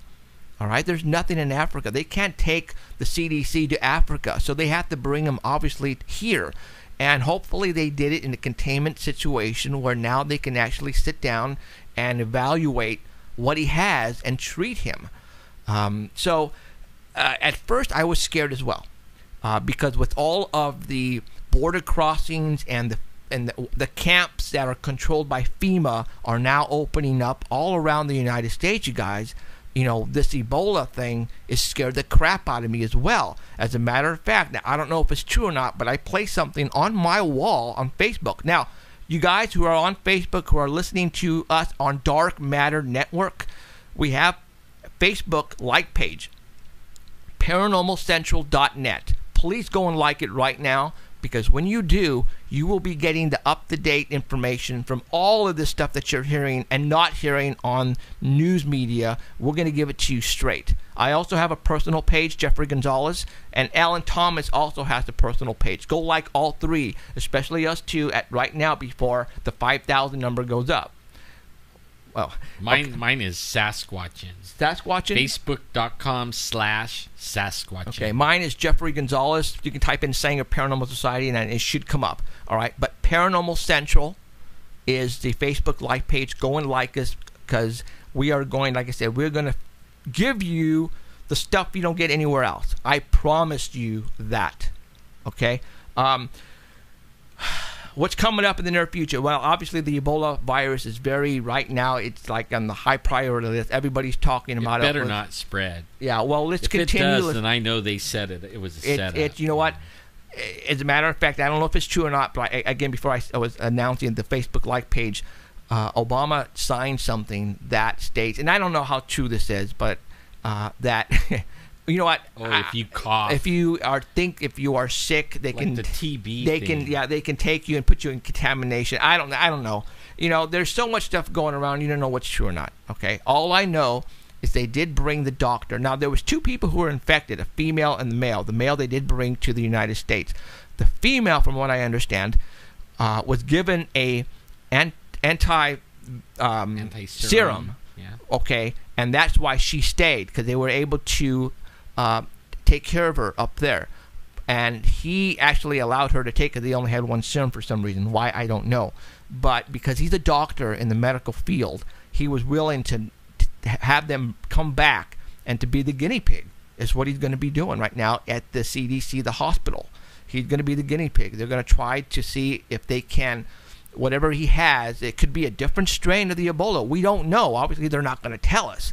But hopefully they can figure it out, find out what it is, and build an anti-serum and go from there. Well, they definitely can't do that in Africa. No, absolutely not. He was in West Africa. I visited West Africa, and there is no place over there. Yeah, man. it's a tent. Yeah, it's a tent, and there's mosquitoes that could kill you outside the tent, maybe even inside the tent. And you know, the doctor is freaking out. Actually, both of them are freaking out because they don't know how they got infected, because they were very well, they had the containment suit on that basically covers you from head to toe. This reminds me of the movie. With the movie with Justin Hoffman, what's his face, Outbreak. All right, the doctor, what's her name, ripped the inside of her suit on, and that's how she got infected, just by the little opening in her suit. So obviously it was something that she breathed. Again, we don't know how deadly this is. They say it's a 65%, up to 90% death rate, that if you become infected, you're done. In Africa, they were dying left and right. There was bodies all over the place. Yeah, I saw that video where, the president closed off the borders and was saying, no flights in, no flights out. That's how bad it is. Nobody goes in there. There's bodies all over the place. How much time we got, Emerald? Time to wrap. Okay. There was a lot of people dying when I was there from AIDS. Right. So, okay, you guys, we are done here. I hope you enjoyed this show as much as I did. William Munns, thank you very much. Thank you, William. Oh my that was God, cool. This was a cool show, you guys. I hope you guys enjoyed it. We're going to continue to bring the type of shows like this in the near future. Please come back. If you're listening on Dark Matter Network at artval.com or Paranormal Central, I thank you very much. We're here because of you guys, and this is our passion. Come back next week. We're going to have another show just like this. Good night, you guys. Take care. You have been listening to Paranormal Central with Jeffrey Gonzalez and Alan Thomas, broadcasting worldwide at paranormalcentral.net and on artbell.com. Stay tuned for next time. Remember to keep your eyes to the skies. And we hope you witness something you cannot explain.